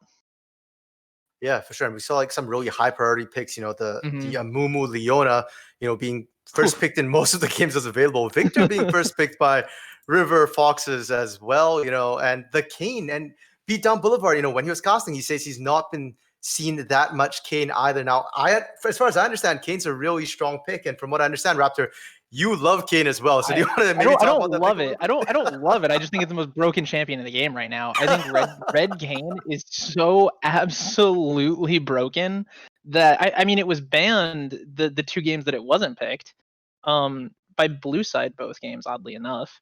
But like the champion just heals so much and does so much damage while also just knocking everything up. It's like every 5 seconds. It's just wild. Like, it's just Kane is so red Kane especially so overtuned. Yeah, I mean, Conqueror Red Kane definitely did seem to do a lot into those fights there, but River Fox's composition needed to scale. You talk about execution, they certainly pulled off that skilling. They held for so long there, and so and he even trolled his build, and he still did that well. Yeah, actually, let's talk about that, because the build for the Kane was really, really weird. I think all of us were okay with the Gore Drinker, and that's where things kind of start going off the rails a little bit. Yeah, like the Gore Drinker's great, and then it should basically always be Ravenous Hydra second. The 15% Omni Vamp, just all the extra AoE on all of your abilities, and it's just so much healing that it adds to you that it's just it seems like it should be an auto second. Black Cleaver, I guess if you're going to not build Ravenous, is what you should do, but like to not build Ravenous third, I don't know, man. Like, what you gonna do? Yeah, I mean, it did give him the tankiness, I guess, he needed kind of to survive and get some of those engages and all that. But why do you need more tankiness if you're just gonna kill all your health every time you Q? True. And there was no healing cut. I think that really came out in that game. Well, I think maybe there was a Thornmail, and that was about can we get it. Can we get the builds back? I'm curious. Like, yeah, our lovely producer Joe here will get that up shortly for us. Just a little bit of details there, and we can confirm whether or not there was any sort of healing there. But in that game, it really felt like the Gold Goons kind of had themselves the sort of better mid game, like that big AoE wombo combo, and it never really seemed like it did pop off. So yeah, it looks like there was only the Executioners calling. I believe. No, MF sorry, not had the Thornmail. I meant. Yeah, sorry. MF had Mortal Reminder, and then Okay. so we have a Thornmail. I'm sorry, I'm going blind here. So that should be enough. I had to get real close, man. You're good. um, it's yeah. So I mean, we had some grievous wounds. Like I think MF with how she's gonna AoE ult, like I think that's plenty, honestly. Mhm. But it's still just I don't know, the amount the champion can heal even with grievous wounds on him is just crazy. But when you pilot Yeah. it and you don't necessarily take all of the things that OP champion has to give you, you can definitely put your team in a situation where it looks rough, like we saw in the mid game there. Like Ratatasker was definitely stepping up way too far on the Victor. Like, you've got an Amumu and Malphite with R still up, and you're walking up alongside, Mordekaiser Kane. You're just kind of asking to die. And And he he did definitely die. got punished. Yeah, he did. Over and and I mean, he picked it up and started, playing farther back, positioning, more according to his like what he should. But I mean, it's I don't know. Like I think if Gold Goons was grouping better, just like they were talking about on the cast, and they were playing around how their team comp was designed, I think they would have won that game much faster. For sure. And that was our longest game of the day there. And because they didn't win fast enough, we did get to see River Foxes really scale up and eventually, take over the game there. We spoke a bit about engagement, in the chat or Mhm. Twitch chat. I was talking about engagement, but kind of didn't matter when you've got the better comp, you skill up, you kind of end the game. So that was the first game of the day, Group B. And the only thing we need to talk about in terms of Mordekaiser is how he got caught in the last fight and just instantly died. That's it. That's it. He did nothing else the whole game. He simply got caught in the last fight. Feel bad for you, River, but I mean, you knew it was coming, mate. So yeah, so we'll end with that, with River getting caught on the last team fight. That will be where we end with game 1, and then we go back to Group A for game 2 here, where we had Omari's Smurf Hunters going against Rigged If Lose here, and that was a kind of a very different game. I feel like, again, let's look at the draft. Omari's Smurf Hunters ran, typical AoE, Amumu, Leona start. Rigged If Lose, though, did something. Frankly, I don't even know what I'm looking at when I look at the draft here. I'll make it simple for you. It was over in draft. This is one of those games that when you look at it, it really was draft if, and I can't call it coach. We're not in comms. We can't say how the draft played out and why they did things like R1ing Xin Zhao and R5ing Yone with no magic damage on the board. Yeah. But those decisions were not great. And I mean, you're looking at a Mumu Leona. Wow, mix those up. How do you kill them? You just don't. We saw. I think in the last fight, MF like it almost got a full channel off, and Amumu was like 200 health down. Like it's just I don't. You're looking at draft and you're saying this is what they're showing, and even the Amumu R1, you're saying or B1. I guess you're looking at Xin Zhao as saying, all right, we're gonna early punish the Amumu, but why would you do that when Hecarim exists? Hecarim can early punish Amumu and brings so much more mid and late. Yeah, and I mean, one of the things I found really odd too was the way Omari's Smurf Hunters. I mean, we talk about the fact that Rigged If Lose ran full AD here. Omari's Smurf Hunters kind of did the opposite. They ran pretty much mostly AP damage. So it was a very interesting collision of styles there, and it just felt like both teams kind of indexed very heavily into what they wanted. But think about it like this. So yes, this team is primarily magic damage. Like Corki's primarily magic damage. Kaisa has a fair amount of magic damage. And then Swain, yeah. But who on River Fox is really gonna have the gold to build all that MR items besides Poppy? Xin Zhao's gonna be building damage. Thrash is a support. So Poppy's the only one who's maybe gonna be able to tank all of that. But because she's building MR items, Kaisa's just gonna shred her. Yeah. Which I think we saw in a couple of team fights was just how much Poppy was taking from Kaisa.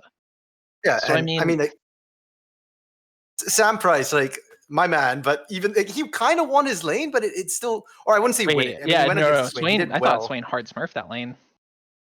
Really? I thought it was fairly even, and considering Poppy's the melee Wasn't champion there, I actually thought like Poppy did pretty well considering they were pretty even. I mean, CS, you ended the game 40 CSD. I think at one point he was up 2-0, I thought. I don't know. I don't remember, but Myopia definitely did a lot on the Swain. And yes, I don't think Sam Price played badly. Like, and when I say that, I don't like that. He was just put in a very bad situation and kind of did whatever he could with it. And I really respect the hustle that he pulled out. I don't think that like teams looking for a top laner should look at his performance in that one game and be like, okay, he's you know what I mean, not what we're looking for. I think of these 5 players, he put in a ton of effort. I saw like Kitty Alexa do some good stuff in early on with the Thresh, and then it just got to the point where the draft diff made it so hard for individual players to do anything.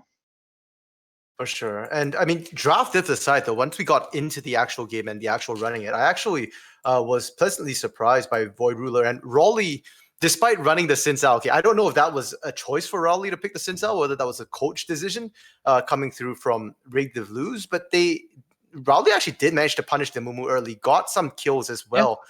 I mean, 4 out of 7 kills. He's more than half the team's kills. So to be fair, I feel like as a jungler, he did pretty 4 well out of 7. Yeah, you're I mean, we don't look at the death, just at the kills. Right? 4 out of 7. I mean, like you said, the draft diff was a thing. And if we're looking at the players, because this is scouting grounds, right? We are looking at individual players as well. I would say I think Rowley did pretty well considering the hand he was dealt, if he didn't decide to pick the Sin Sao himself. Yes, I definitely think he did what he could with it. Void Ruler, I think, just needed to leave the mid lane. Like, in my opinion, I don't think we saw Void Ruler play the game. He 1v1 Corki once, and that was really it. Like, it's not a bad or a good thing. It's just I have nothing to say because I saw nothing, I feel like. Well, he's got a better than 1.0 KDA, so that gives him the highest KDA on his team there.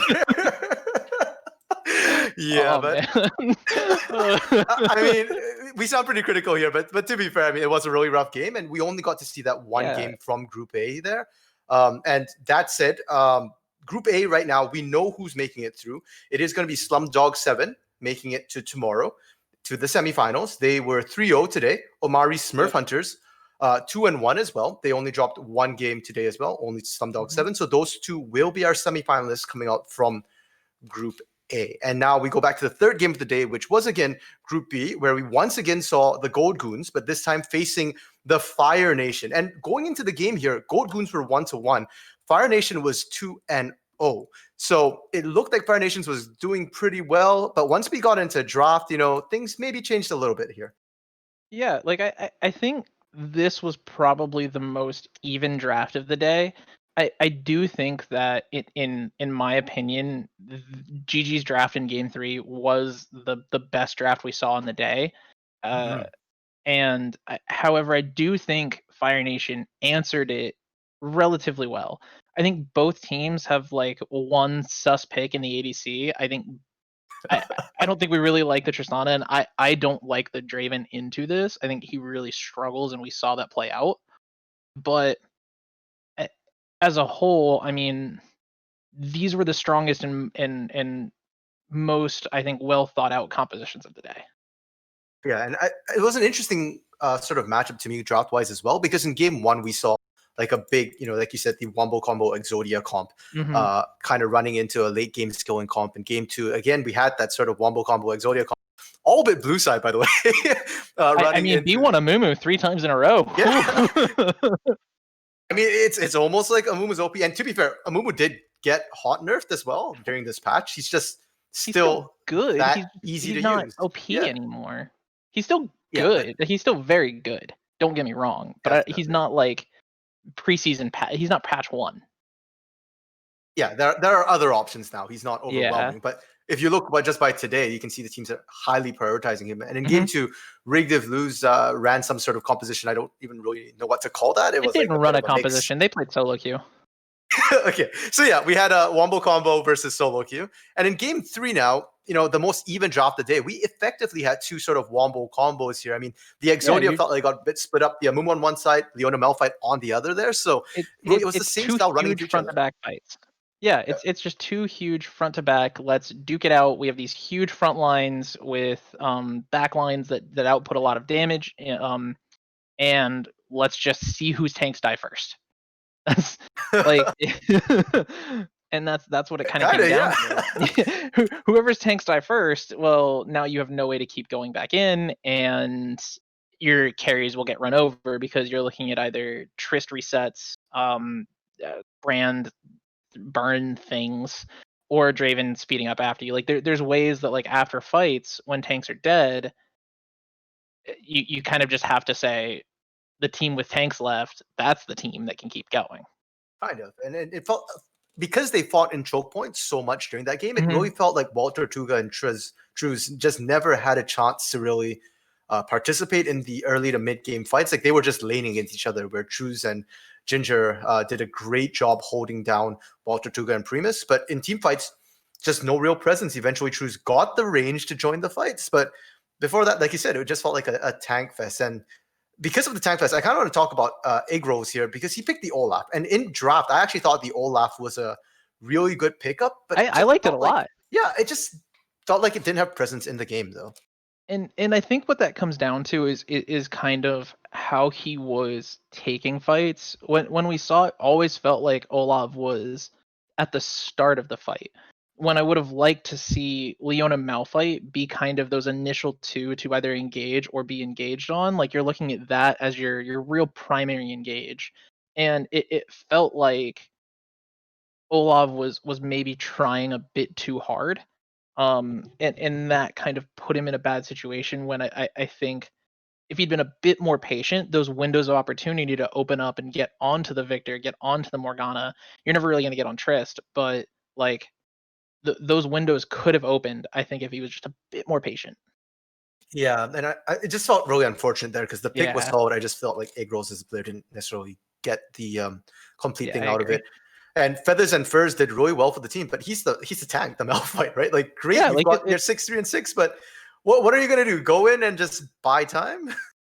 And we saw that a lot today of just people picking tanks. I think top lane carries are great right now. Not necessarily in the sense of like Camille, Jace type stuff, but when you're looking at like Kled, other bruisers, I think are very strong right now and can do very well into these front to back situations where it's like just chaos and they thrive in that. Like I think you could have looked at a champion and maybe you just were looking to deny the Malphite, and that's fine. But I hope that when we get into the rest of the tournament, we let the top laners flex a bit more than just throw them on tanks. I'd like to see a bit more flex come out. Yeah, and before we head on to like general stuff and tomorrow as well, I want to talk about the Victor pick, because we saw Victor twice. Game 1 and Game 3. Yep. Game 1, you were not so impressed by Reddit Oscars, Victor, but I know that you were very impressed by Stone Made Soft. He played the late game well, I would say. Rat did. Like I just think that he was letting his position and getting a little carried away in Game 1, but towards the end of the game, he was definitely doing his job of just throwing R down, throwing E's where he could, and skirting around. I think he cleaned his gameplay up much better. But I think Stone Made Soft had a very, very clean Game 2 that we saw out of him. I guess it was his Game 3, but I really liked the way he navigated the Victor and played around it. I also really like the Cosmic Drive. I actually just noticed that in his build path, but I really, really like that. I think that's a really underrated item, and on Victor especially, I think it's very good when you're looking to like I was saying, run around the outskirts of the fight, use your R to just kind of as a damage source while you're Eing and Qing whoever you can. I think Cosmic Drive can do a lot to help with that.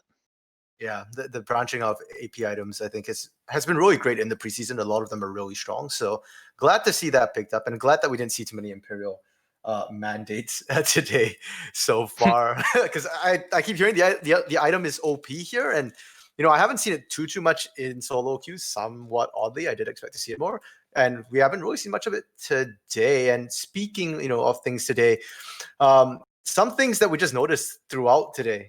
Amumu, B1 every single game. Every game. Holy crap. Like, yeah, I know that I- you're singing Kane's praises here, who did get banned out the other games, but if we see a Mumu bans, He if we see should have. Kane bans, right? Who do you think we're gonna see, tomorrow show up if those two get banned? Oh man, that's a tough question. Because I was thinking like Sejuani, like a Mumu light Sejuani. Yeah, I think Sejuani's an option. I don't think Nocturne is in a bad spot as long as you have the team comp to support him. I think maybe I'm not sure if semifinals and finals will be best of threes or if those are still best of ones, but I think that's when it's no longer a best of one, you can kind of get a little more risky with your picks. And I'd like to see stuff like Nocturne come out. I'd like to see not Kha'Zix, don't pick Kha'Zix, but Sejuani could be very good. Who else? I think those are two interesting picks that I'd like to see. Zach maybe? I think Zach is pretty slept on right now. Yeah, I agree. Similar to the Amumu, maybe not so team fight heavy, but still pretty strong. And I do believe that tomorrow's games will be best of threes here for both semis and finals. So, a bit more adaptation coming up. Yeah. And then I mean, other things we saw too were the Victor game 1, game 3, and did pretty well in both those games as well. Yeah, I think Victor's in a really good spot right now. Definitely a lot more balanced from where he was. And I'm surprised, like, we saw Jinban's game. Okay, Jinban's all 3 games, that makes sense, okay. That champion's OP. But in terms of AD carry, we saw a fair amount of diversity. MF was getting picked up a lot just because she's also very strong. But I feel like I'd like to see a bit more diversity in how AD carries are picking. We saw Tristana and Draven, but I think that's like a bit lower. The Kaisa was a very strong pickup. Oh, yeah. I like that. And yeah, so I'd really like to see more Kaisa tomorrow. She looks like in a very good spot. Yeah, Go ahead. I believe it was Omari Smurf Hunters who played the Kaisa as well, and they're making it to tomorrow. So odds are, if it's not banned, we'll see it come through and really be able to rip things up. Kaisa really has gone up in priority as well, and with incoming nerfs and stuff to maybe Jin as well. Yeah, it's looking really good. And I just want to at this time point out, Group B has not been confirmed who's making it tomorrow. We have a 3-way tie, as mentioned, by Dia and Beatdown Boulevard earlier. Fire Nation, Gold Goons, River Foxes, all 2-1. And I don't believe we will find out before the cast is over whether or not who's going to make it. So do check on the Discord. It will be announced on Discord once they confirm who's going to be making it there, but probably one of those guys. And yeah, so we're talking about jungle picks, those things that we want to see tomorrow. What about players here? Are there any players? I know that Photography Raptor, you're very familiar with these guys. You've played against them in Risen's, Rampage leagues and all that. Are there anybody from these teams who, you're expecting to see show up big tomorrow here in semis and finals? Looking at the rosters, top laners, I really would like to see Sam Price get another attempt to like do more. I think he should have another opportunity to do very well. Myopia had a great game. Junglers, I don't really know. I was very impressed with Agony, actually. I think he was playing a Mumu. I'd like to see him off of that and do something else. I think that would just help showcase him as a player. Even if it's not necessarily like strong or anything, when you're looking at a best of 3, you're looking at opportunities to do that, right? So I'd really like to see that. Yeah, and I think given off of Xin Zhao. That's true. And going back to Agony, I just want to say that given the strength we've seen out of Amumu so far, I'd be surprised if any team gets Amumu multiple times, especially if they've shown that they can play it. So, yeah, that's fair. In terms of 80 carries, I don't know. It's so hard to really stand out as an 80 carry right now. It seems like with how everyone's playing. I think it comes down to just playing positioning. Like as long as we continue to see AD carries positioning in a way that won't really allow them to be punished super hard, I think that'll be great to show. And then in support, I don't actually know any of these players. I mean, Best Plunger was part of, I believe, a full service plumbing company. That was a pretty solid bot lane. But yeah, that's fine too, right? Like, we get time to see them tomorrow play as well. I know for myself, I'm looking ADC Travis today. Pulled out that Kaisa. Oh yeah, he was so great. I mean, we talked about that Kaisa, so I want to see Travis, and Yeah. I want to see if he can do it on other sort of auto attack champions, maybe like the Vayne or something like that as well. So looking forward to that. I'm hoping Ratatoskr makes it into tomorrow because, like, I feel like today's early game performance against the Echo kind of didn't showcase what he's actually really capable of. He had a really good late game there. So honestly, a chance for him to sort of redeem himself a little bit. And chat saying, Best Plunger was a support for them. Yeah. Kind of looking at Best Plunger a little bit because that's one of the names I do recognize here. So either way, that's kind of going to be it for today here. Don't forget to tune in tomorrow. It's going to be 3 p.m. Eastern tomorrow. We're starting a little bit earlier. It'll be a best of 3 in the semifinals. And then at 6 p.m. Eastern, we'll have the finals there as well. Check into Discord, see who's going to be playing tomorrow because we haven't set out Group D. But either way, I mean, looking at all the teams who made it, it's looking really spicy, really exciting. And with that, Raptor, before we sign off, is there anything you'd like to say to all the viewers out there? Yeah, just have fun. Like, this is a fun tournament. Players are getting to showcase themselves. We're getting set up for another really exciting season of Risen, I think. I think the team quality next season is going to be a much higher. I think we're just going to keep seeing it grow, and I'm really excited to see that. Yeah, and you heard it here from Photography Raptor himself, one of the best ADCs in the Rampage season this season at any rate here. Thank you. So yeah, and for myself, on behalf of all of us here at Risen, thanks for tuning in. I'd like to thank our casters once again, Dia, Beat on Boulevard, and our producer behind the scenes, Rando Joe. You haven't seen him, but everything looks great because of him. And yeah, thanks for all of them. Tune in tomorrow for even better games here, semifinals. Super excited. 3 p.m. Eastern tomorrow. Don't miss it.